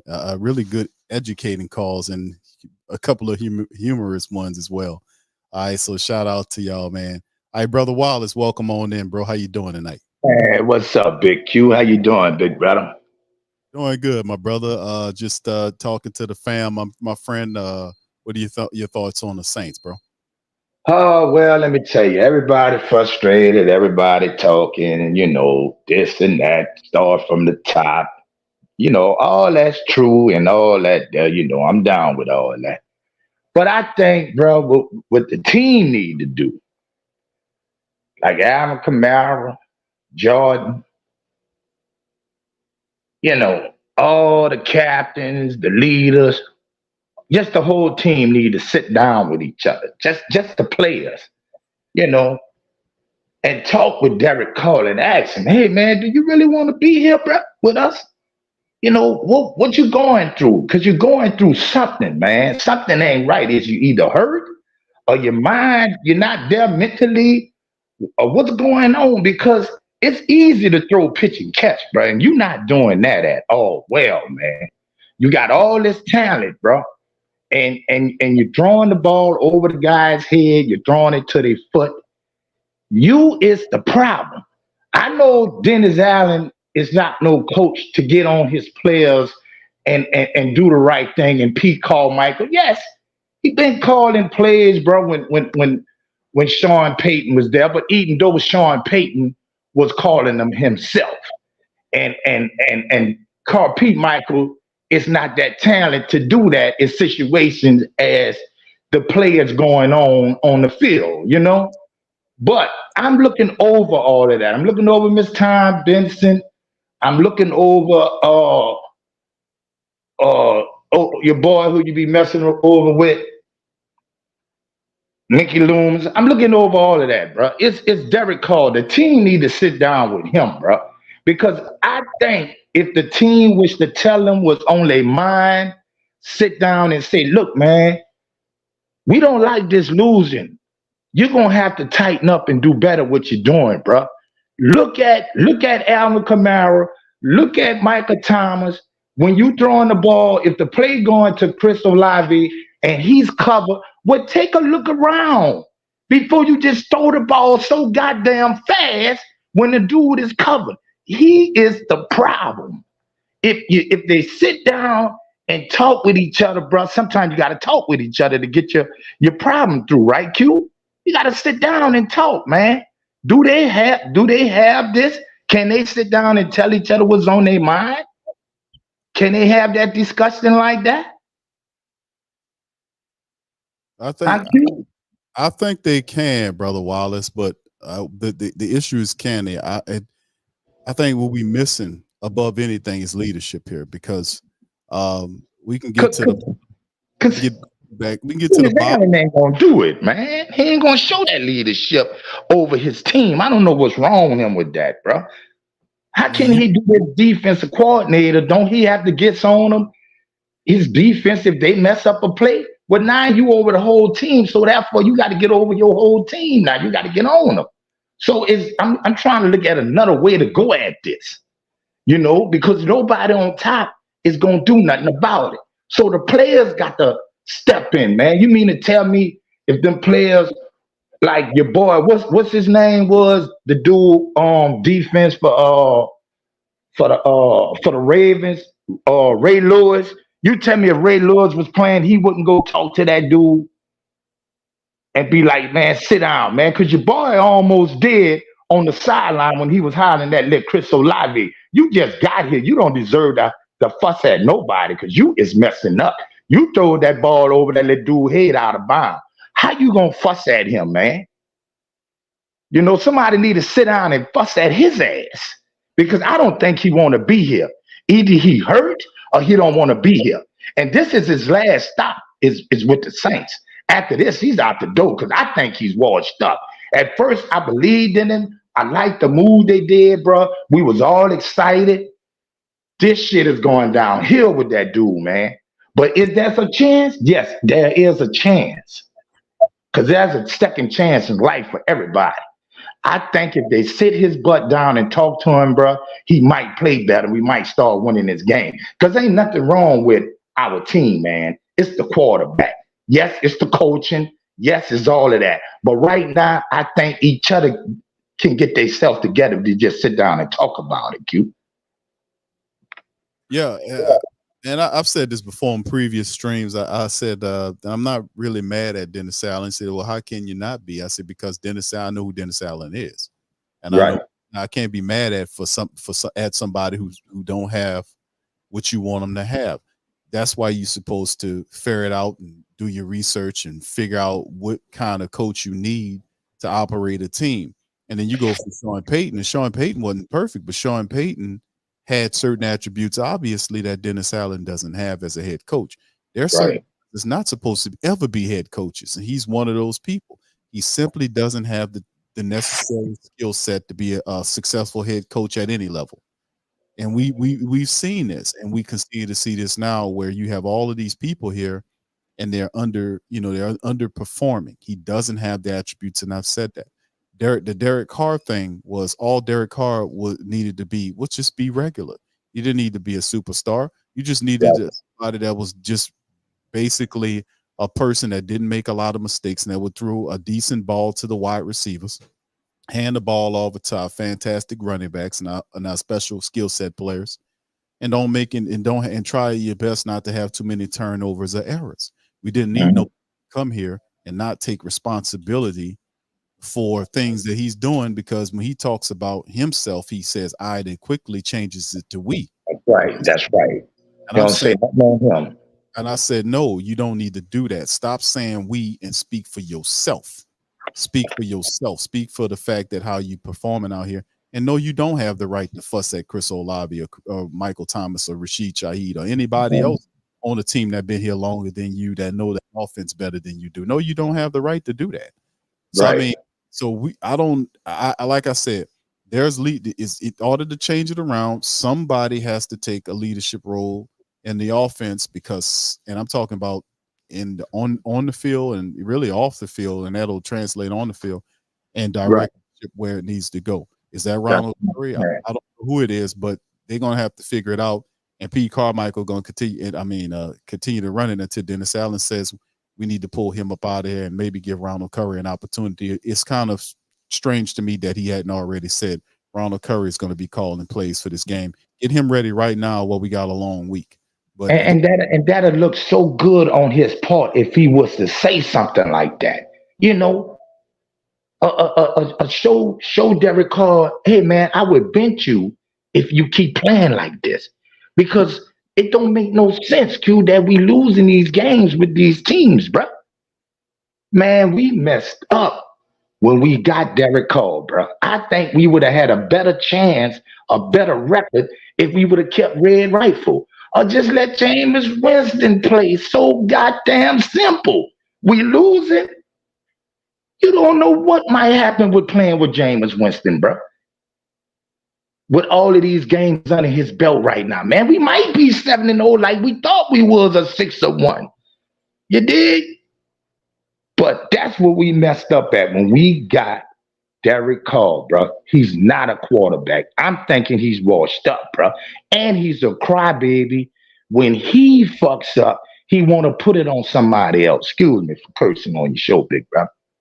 He messes up and he want to put it on somebody else. Like you say, we, instead of saying I.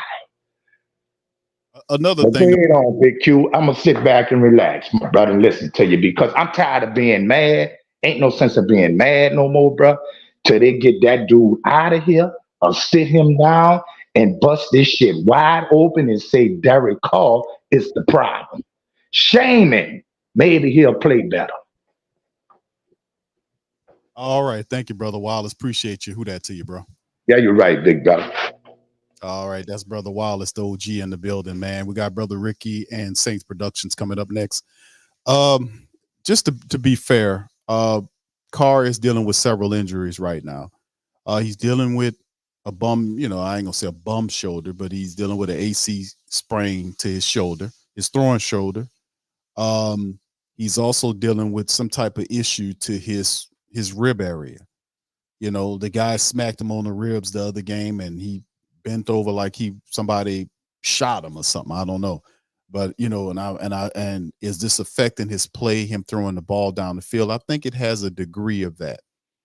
But at the same time, it's like if the Saints, they know what he's really dealing with, where we have to go based on what the injury report is saying, that I think really the method to winning this thing of changing things around on the field is going through the running attack, which they're going to have to make some improvements. I do like the fact that they had some innovation where they moved Big Colin Saunders as a fullback. I really like that because they did that and it gave us some results. So I was really, I like that piece of innovation. I also seen that they started utilizing the 2-minute offense more, which is something that helps spark multiple scores in the fourth quarter. We hadn't seen that recently. So that was a bit of innovation. Is that enough to kind of drive the Saints back to the columns where they belong? Only time will tell, because even though we've seen positive plays in the last game and also in the Patriots game where we blanked them 34-0, the Saints didn't stick to those plays. You see what I'm saying? They didn't build any consistency based on any of the things that we've seen. So all this is yet to be determined how they react. But the bigger issues are the locker room and the mentality of the locker room. We seeing cracks. I don't think it's totally fractured, but there is some cracking going on in between what's going on in that locker room, and that could turn to be very fatal. I don't think he lost the locker room yet. A lot of people saying he lost the locker room. Nah, they wouldn't be this competitive if he lost the locker room, you see.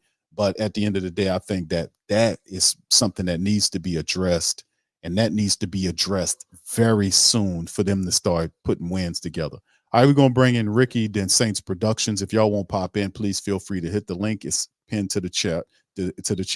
Y'all come on in, drop some game on us, what you think about it. Have a little Saint therapy. This is your opportunity. Here we go. All right, Ricky, welcome on into the show. How you doing, brother? How you been? Big Q, how you doing, bro? Doing good, my friend. You been all right? Man, keep my nose above water. There you go. There you go. Try to tilt the head back and get a little oxygen every now and again. That's right. Talk to me about the Saints, bro. How you feel about them? No, man, this Derek Carr, you know, the national media is mad that he's not winning. But they're not mad that he's not winning. And let me find that a little bit. Everybody in the national media, NFL Network, to ESPN, to Fox Sports, especially your boy Colin. His name Colin Coward. Yes. Yeah, Colin Coward, the Coward guy. Yeah, Colin Coward. Yeah, this clown. They all wanted so badly to be able to say that the quarterback, well, not even quarterback, that James Winston was the problem. They wanted to be able to say it so bad. And now they can't. You never heard anybody from the NFL Network talk about Derek Carr to this degree. Ever through his whole team career. When he came to the Saints, oh man, the Saints, they Super Bowl bound. Oh, the Saints, they going to go with the NFC. Oh, they should be a first round bye. All this nonsense. I went back listening. I like Derek Carr. He's that guy that you think he is. And he's going to disappoint you out gate. And he did. And what are we now? 3-4? Yes, 3-4. 3-4. And honest, I'm gonna get ready to inject a little bit of reality into the fan base. If not from one person and one person only, would really be 2-5. And that's Ryan Tannehill. If not for Ryan Tannehill, Tennessee Titans out the water, man. Ryan Tannehill missed on 4 touchdown passes. And 2 of which the defense that had nothing to do with. He straight up missed the guy running down the field. And guys, he missed defense with nowhere around him. And then he should have hit in the end zone. If he put the ball on the, it's a touchdown. And then my man Derek Carr go in that game and throw an interception. Like straight to the guy. Like no sense around it. They could have flagged the attention to the ground, the ball would hit the ground. So I'm just like, give me James. Let's ride the rest of the season with Jameis Winston.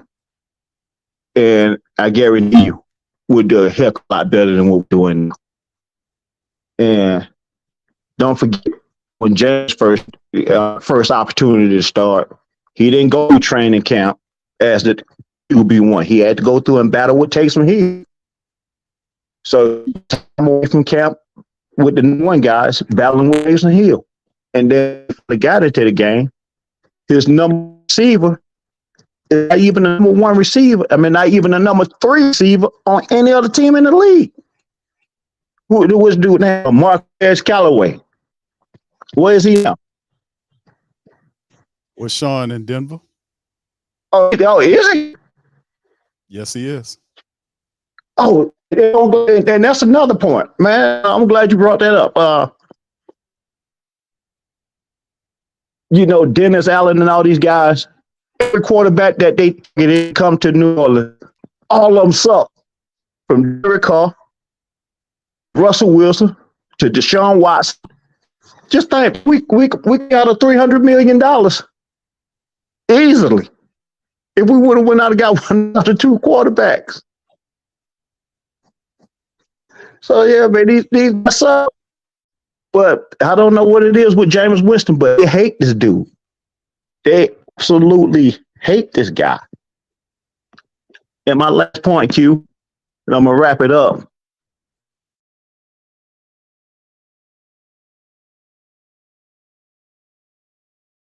You there, Brother Wallace? You were going in and out, but I can't hear you at all now, bro. Okay, I think something happened. His service popped out. All right, so anyway, appreciate you, Brother Wallace, for that. Much love, bro.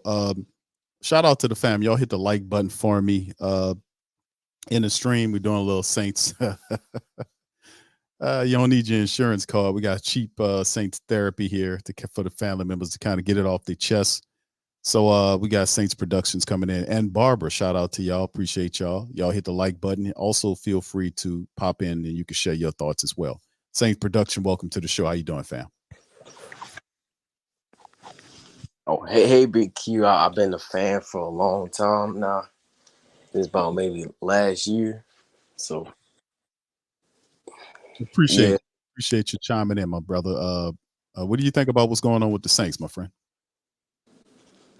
I mean, I feel like it's a mix of everything. I know we can blame Pete Carmichael and Dennis Allen. We could bash on them all day, but I feel like at the same time, I feel like Derek Carr, I know the offensive line has been playing the best neither, but I feel like our Derek Carr needs to adapt to that. Like, I feel like he needs to make better decisions and like make quicker decisions. But I also know that people are thinking that he may be injured too. So I feel like he needs to get maybe like some rest or something like that. Maybe put like Jameis Winston or something like that.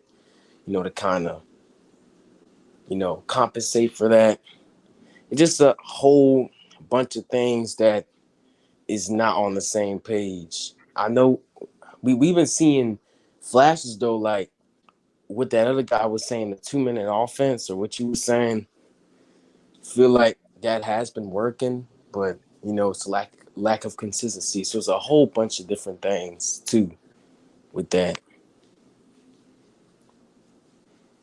Right. I agree with you. I think a lot what we've seen from like this last game, you try to take some of the silver lining from a dark cloud from the last matchup. And this is something that people were saying, including myself, about Saints need. And I was saying it during the game. I was like, the Saints, when you have an issue with the offense and they're not clicking, a common thing and this is just traditional football that people do, is they go into the 2-minute offense. No matter if you're in the game and you're in the second, middle of the second, and your offense is disjointed. You'll snap into the 2-minute offense to gain a rhythm. Then you get out of the 2-minute offense and see if you can spark your regular offense. They stayed in like a 2-minute offense for a long period of time because they had 10 drives in the game and they couldn't do anything. They were stinking it up for 3 quarters. Problem is they made these adjustments way too late. They scored 9 points in 3 quarters and then piled a bunch of points on in the 4th quarter and basically ran out of time. They pinned themselves in the corner. And of course, we know Foster Moreau drops the ball in the left corner end zone, which could have tied the game and forced overtime if they wouldn't have went for the extra point or the 2-point conversion. But with that being said, they didn't have room for error to do that. They made these adjustments way too late in the game and they end up paying for it. So, I mean, its overall intelligence has to be better. But let me get your comment on that and your closing thoughts, my friend. Yeah, I think we have to do that better. Another point I was thinking, Dennis Allen, I'm watching all the interviews or the conferences after the game. He just keeps saying the same thing, so I don't really be worrying about. It's not really a surprise to me. But until people start taking accountability and I think we actually start practicing what the problems are, like seeing like what plays work and what don't work. I know that kind of sound basic, but I feel like sometimes you need to get back at that. Well, yeah, you absolutely right, man. It definitely, a lot has to change, man. You're not kidding. All right, but thank you, my brother. Appreciate your support. Thank you for sharing your thoughts with us. Much love and who that. Yep, who that. All right, appreciate the family members chiming in. We got Barbara coming up next, and AD. Y'all want to pop in? Please hit the link. It's pinned to the chat. You can be able to get in and share your thoughts before we close the stream. All right, Barbara, how you doing, Queen? Welcome on in. How you doing tonight? I'm doing all right, Q. How y'all doing, family? We doing pretty good, we as best we can do with all this madness. But hey, talking to the family eases the day. It makes it a lot better. What you think about everything that's going on, Barbara? What you think? I'm numb, Q. Yeah. I came into this season with very few expectations, considering that we were retaining both Pete and Dennis. So I knew we was going to see the offense look this way. And I was one of the ones who was absolutely incensed when they went and got Carr because I didn't feel like he was any better than what we had. Okay. And then there's, I love words and definitions. I have 3 words for you. The first one is imperious. And here's the meaning of the word imperious: assuming power or authority without justification. If that ain't Derek Carr right now, I don't know what is. The second word I have for you is energy. I don't like the quality of energy surrounding this team, and I think a lot of that comes from both Dennis Allen and Derek Carr. And it's Dennis Allen who has empowered Derek Carr to continue with his imperious attitude toward his teammates. And he's going to alienate a great many of them with this attitude. And the last word I have for you, and then I'm going to be out of here, Q, is karma. Karma. And we all know what karma is. It's a doctrine of cause and effect, that the things that you do are going to have repercussions in the future. The things that Dennis Allen did last year are having their repercussions now. And he's realizing the karma I always knew he would, that he created with Jameis Winston in the way that he treated him. Realizing that karma right now. And nobody deserves it any more than he does. But Who Dat Nation don't deserve this? Okay, that's all I got for y'all. Love you. Bye. Shout out to you, Queen. Appreciate you. Much love. Love you. And you be safe out there. And Who Dat to you. All right. All right. That's Barbara dropping game, man. How about the Queen, man? Imperious. Imperious. I got to remember that. I'm looking it up right now, Barbara. You gave me one to add to my vocabulary there. I'm going to use that in the next broadcast, the next play-by-play. I'm going to say the Saints quarterback is acting very imperious today. Arrogant and domineering. Yes, indeed. Yes. Appreciate the Queen for that, man. That was good game. All right. AD's next, man. If y'all want to chop in, please feel free to hit the link, man. Hit the link and chime on in. It's pinned to the top of the chat. Shout out to the fam. All right, AD, how you doing, fam? Welcome on in. Hey, can you hear me, Q? Yes, sir. I can hear you. All right, man. I got to go back. So I went to the Houston game, right? And I had end zone seats. When it got towards the end zone, I'm like, man, why they keep running the same plays? I mean, you can see it from the end zone that they running the same plays. You can see sometime when we needed a first down, they'll run all the way up. Let's say we needed 6 yards, they'll run 5 and stop. And I'm like, man, come on, man. We ain't even running past the first down line. What are we doing? Okay, it was one play. I seen Derek Carr. I don't know what y'all seen on TV, but I'm talking about what I seen in person. Alvin Kamara went out on the screen. I'm guessing it was a screen. Kamara couldn't even turn around. Derek Carr done threw the ball. Everybody standing saying, who is he throwing it to? He get upset. One time he got upset at Michael Thomas. We looking like, man, bro, it looked like you just threw it to the wrong spot. You didn't even look. You just threw it. And Michael Thomas just kind of looked at him like, man, what are you doing? And I was sitting next to a guy, man, and he had an autographed football. So I asked him, man, how you get that autographed football? He said, man, I had field pass. And I asked him, I said, man, how much that field pass cost? He said, about $400. I said, so you got to talk to him? He said, yeah, I talked to Mickey, Dennis, everybody. I say, so what DA say? He say, I told DA, man, we need another 34-0 game. I said, what did he say? He said, yeah, he'll try. I looked at the guy, I said, he'll try. I said, oh, man. I said, man, I ain't never want this. He sounded like he wasn't confident. What you mean you'll try? You the head coach. You should have told the fan, yeah, we're going to do that today. So I knew right then. I said, yeah, I done lost my money. I knew for the game. I said, yeah, we done lost, man. And we took over their stadium, man. Just go down there to lose like that, man. That was my kid's first game to see us lose. And I'm just like, man, I just don't know what to say about this team, man. I want Derek Carr gone. My wife family, they Raiders fan, they been told me, man, Derek Carr ain't what you think he is. I'm a Saints fan, die hard. But now I'm starting to see what they were saying, man. Um, I think he losing the team. I think they don't believe in him. Uh, I'm a defensive guy, but I don't like defensive head coaches. I like more offensive head coaches. That's why I wanted Eric Bieniemy. I wanted somebody that can come in. He won't run a curve. Somebody that got an offensive mind, because defensive head coaches just ain't getting it done. Belichick was the last of that. But yeah, Q, man, I'm at work, man. I was just chiming in with you, man. Yeah, bro, I appreciate you chiming in there, AD, man. I agree with a lot of your talking points, man. And like it's the fact that Carr, we know he's banged up. I get that. A part of the game that I don't like is how he's operating as supposed to be the quarterback.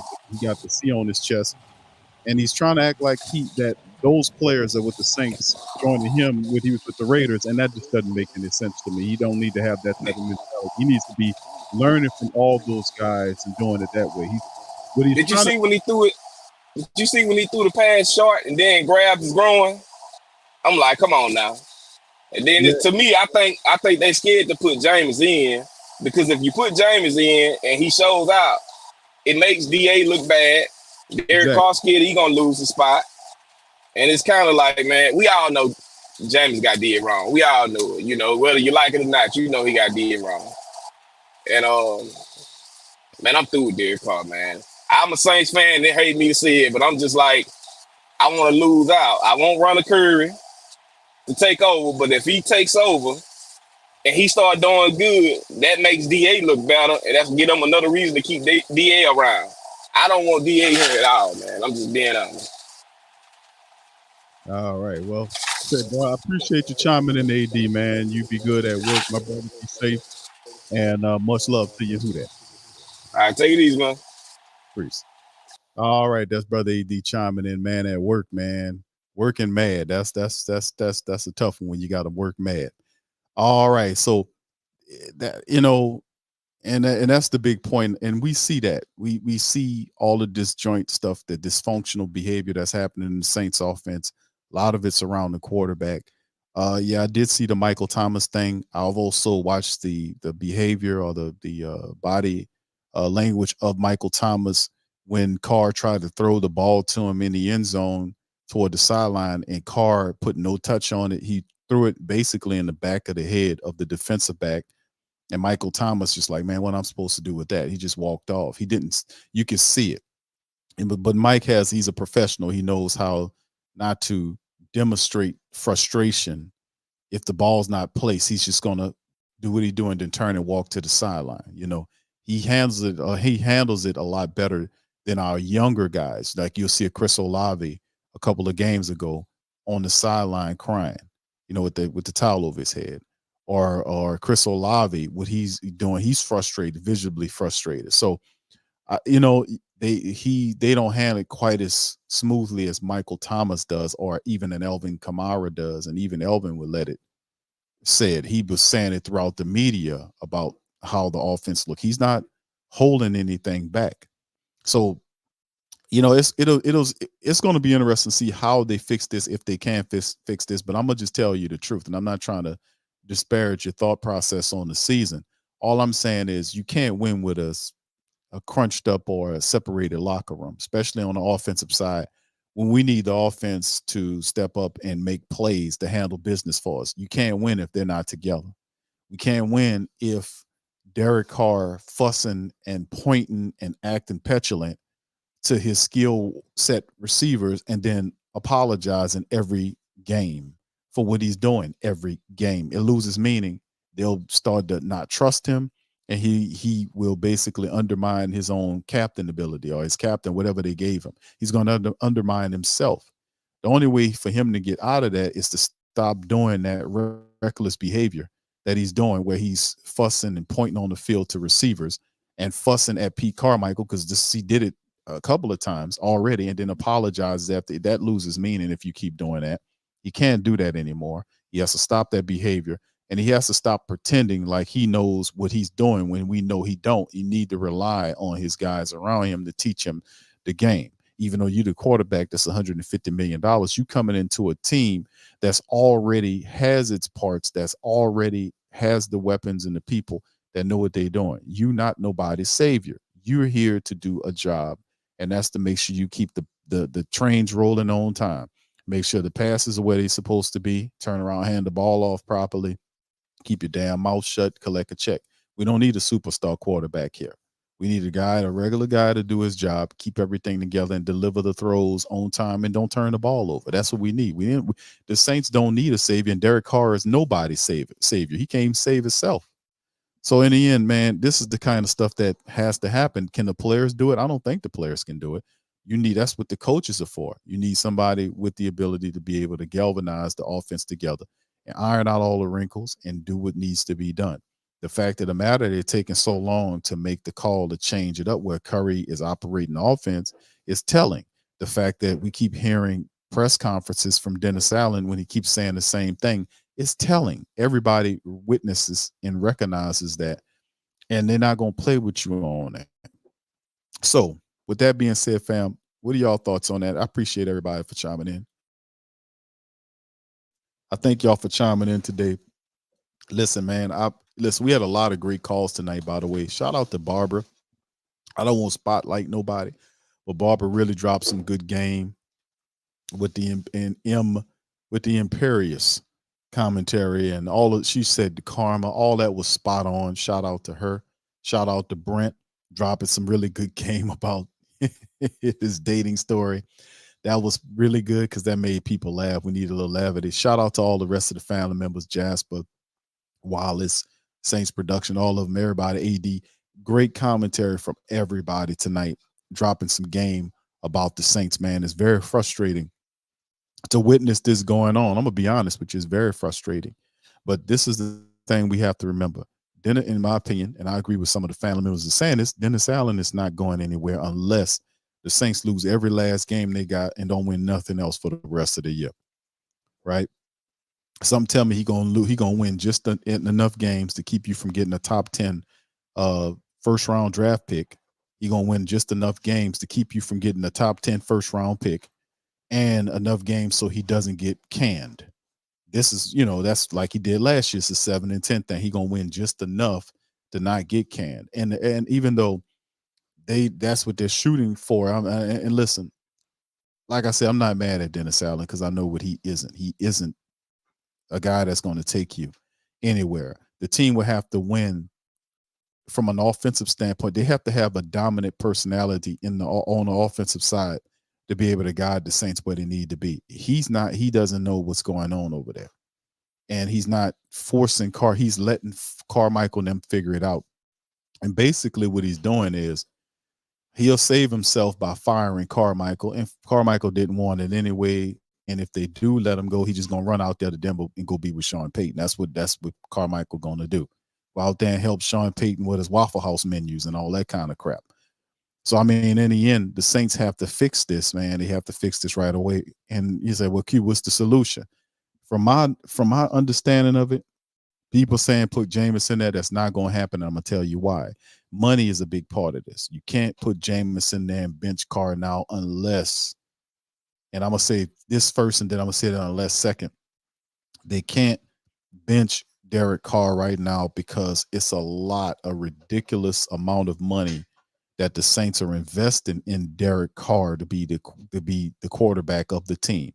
If you bench him now and put Jameis there, that is a telling indictment on Derek Carr's ability. That would really drive his confidence even further down and totally undermine. He's been undermined. He's undermining himself, but even further. Now, how could you move him out of the starting lineup without having them same effects that I just spoke about by saying that he has an injury, that he's hurt, that we want to sit him down for a couple of weeks? And then you adjust and give Jameis full weeks to prepare. Now you could do that because Carr is dealing with injuries that I really do think is impacting his gameplay. I've seen footage on Carr. I watched a lot of games on Carr. His abilities is he looks worse. And I got to say a portion of the game is because he's dealing with several injuries. And just two we know of. You know, the Saints have a history of not telling you everything. You know, we didn't know about the rib area until we witnessed it in the game, and I'm making a big stink about it. Then it showed up on the report after the game, the first Wednesday, or the first Monday, I think it was, other report. Then you seen that on there, shoulder and rib or whatever it was, a chest. I think he said put chest on there, whatever the case may be. But whatever it is, it's definitely infecting him. Because remember, toward the back end of the game, when he was throwing a lot, he was bending over, and when he got tackled, he got knocked down on the ground. He was still banged up. So you could save yourself to a degree by benching him for a couple of games and bringing in and giving yourself an opportunity to prepare with Jameis. Now, this would be the perfect week to do it. Like, you could say, okay, Derek Carr, we're going to sit him down. He got an issue. We're really concerned about it. We'll bring him back, and for a couple of weeks later, we're going to start Jameis. You got a long week here. Jameis, you should be having Jameis Winston prepared to get ready for it. Give him a full week. Don't throw him in there half the week and say, okay, go get us a dub. Give him a full week of preparation. Give him the bulk of the snaps. Build an offensive game plan around him. Give him the running attack, and give him the innovation that you had from this past game with the 2-minute offense, sparking it, get you the running game, and stuff like that. With Colin Sanders doing the fullback thing, I really think the Saints should really go and get a real fullback. No disrespect to Adam Prentice, but we need a fullback that can bust the holes open for the running backs to run, and stop running Elvin Kamara, Jamal Williams, and Kendre Miller naked back there, meaning running them without having a blocking back ahead of them. Let the blocking back blast open the linebacker level so that he can sneak through to get to the third level to make plays.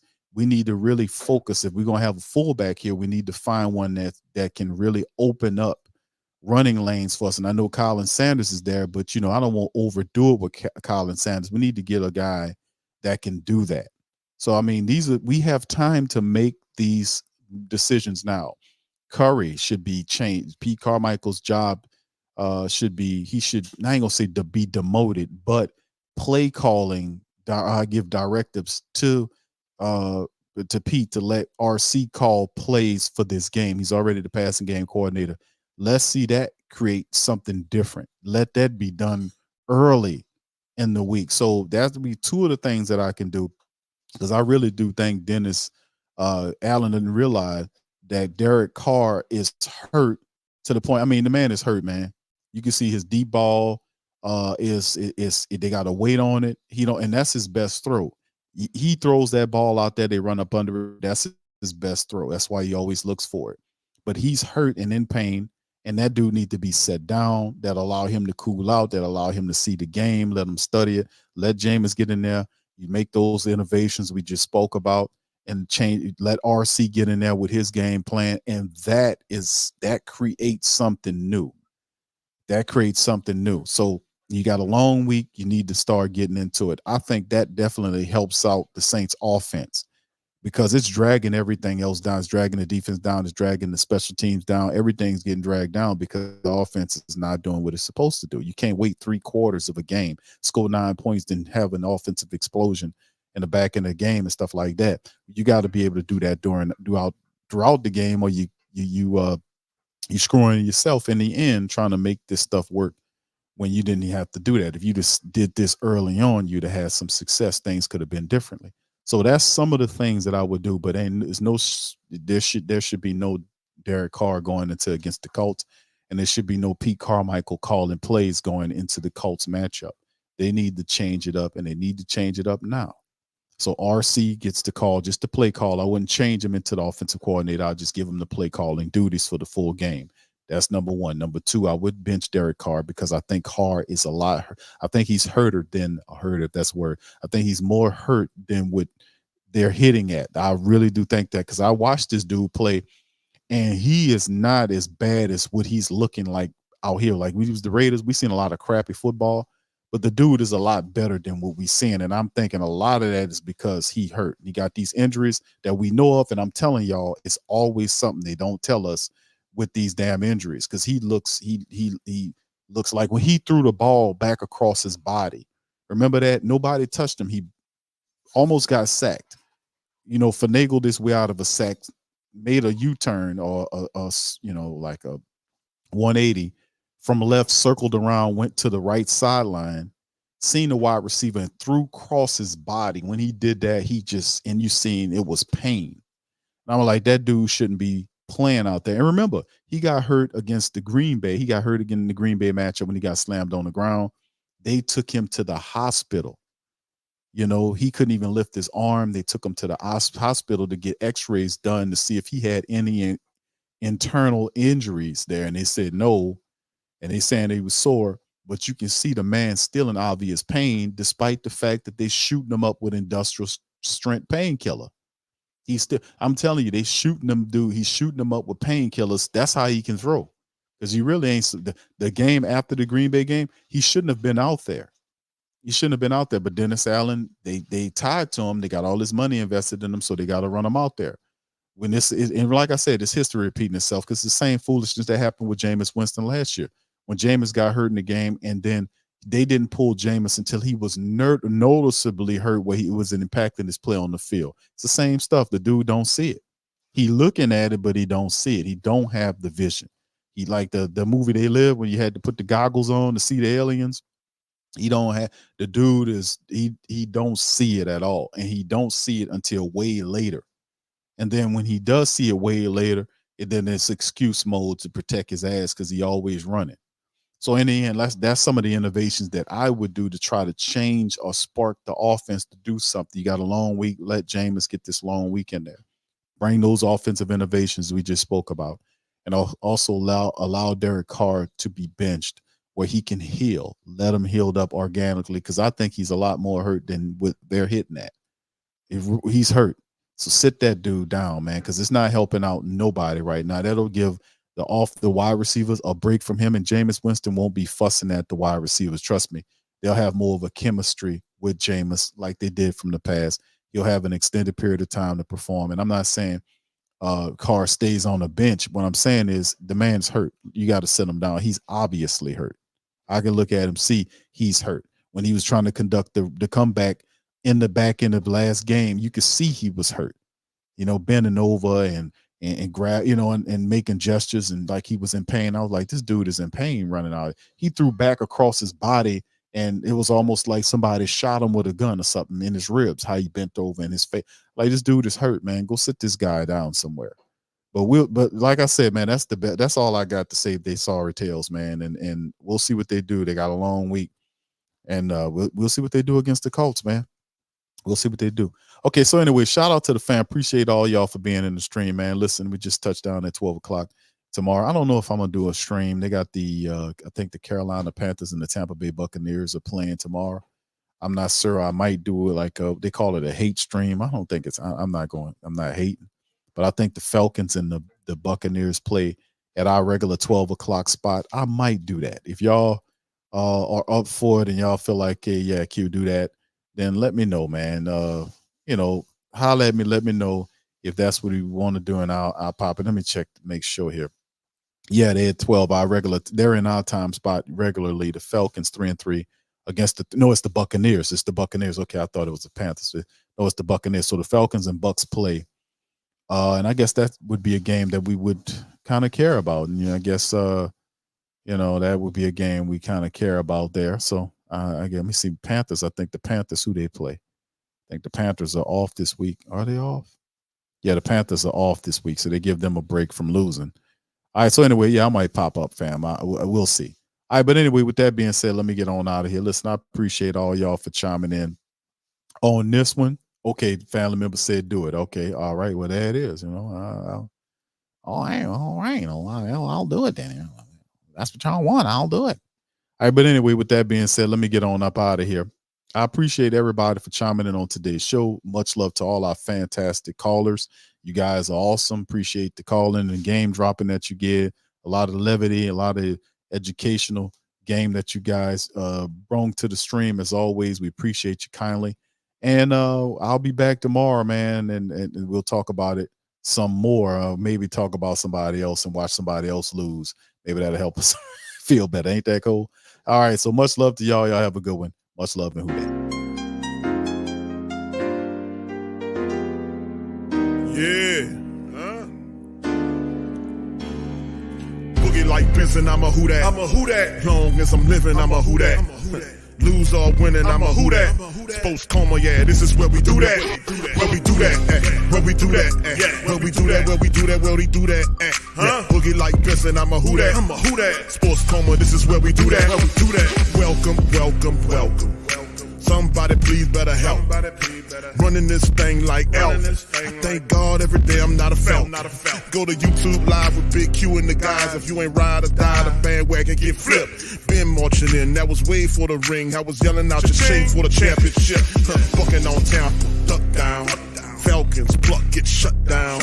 Panthers ain't much touchdown. The vision really belong to us now. So much hate on the Saints, you could probably tell. Ever since Bounty Gate hit the NFL, when things seem fishy, then you probably smell the crooked referees on Roger Goodell. Yeah, fucking like this, and I'm a who that. Every day I'm living, I'm a who that. Lose or winning, I'm a who that. It's the sports coma, this is where we do that. Where we do that, where we do that, where we do that, where we do that, where we do that. Boogie like Benson, I'm a who that. It's the sports coma, this is where we do that. You're listening to the Sports Coma with Big Q and the guys on the PRO Media Network.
WhoThatDaily.com. That's right, the WhoThatDaily.com. Your one-stop shop for everything New Orleans Saints, New Orleans Pelicans, LSU Tigers, even the top flight boxing news. So if you're a Who Dat and you're looking for a place to stay up on your team, WhoThatDaily.com is your site. The WhoThatDaily.com for the sport Who Dat in all of us.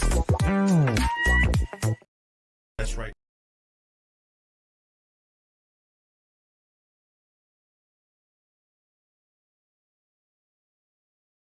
That's right, the Pro Shop is the platform store where you can go and buy all the latest merch to support the platform. Available at the Pro Shops, we have dozens of hundreds of products available for you and your family. Unisex tees for men and women, hoodies and sweatshirts, tank tops, kids and baby items, long sleeve tees, mugs, pillows, wall art, bath bedding, face masks, phone cases, stickers, bags, fanny packs,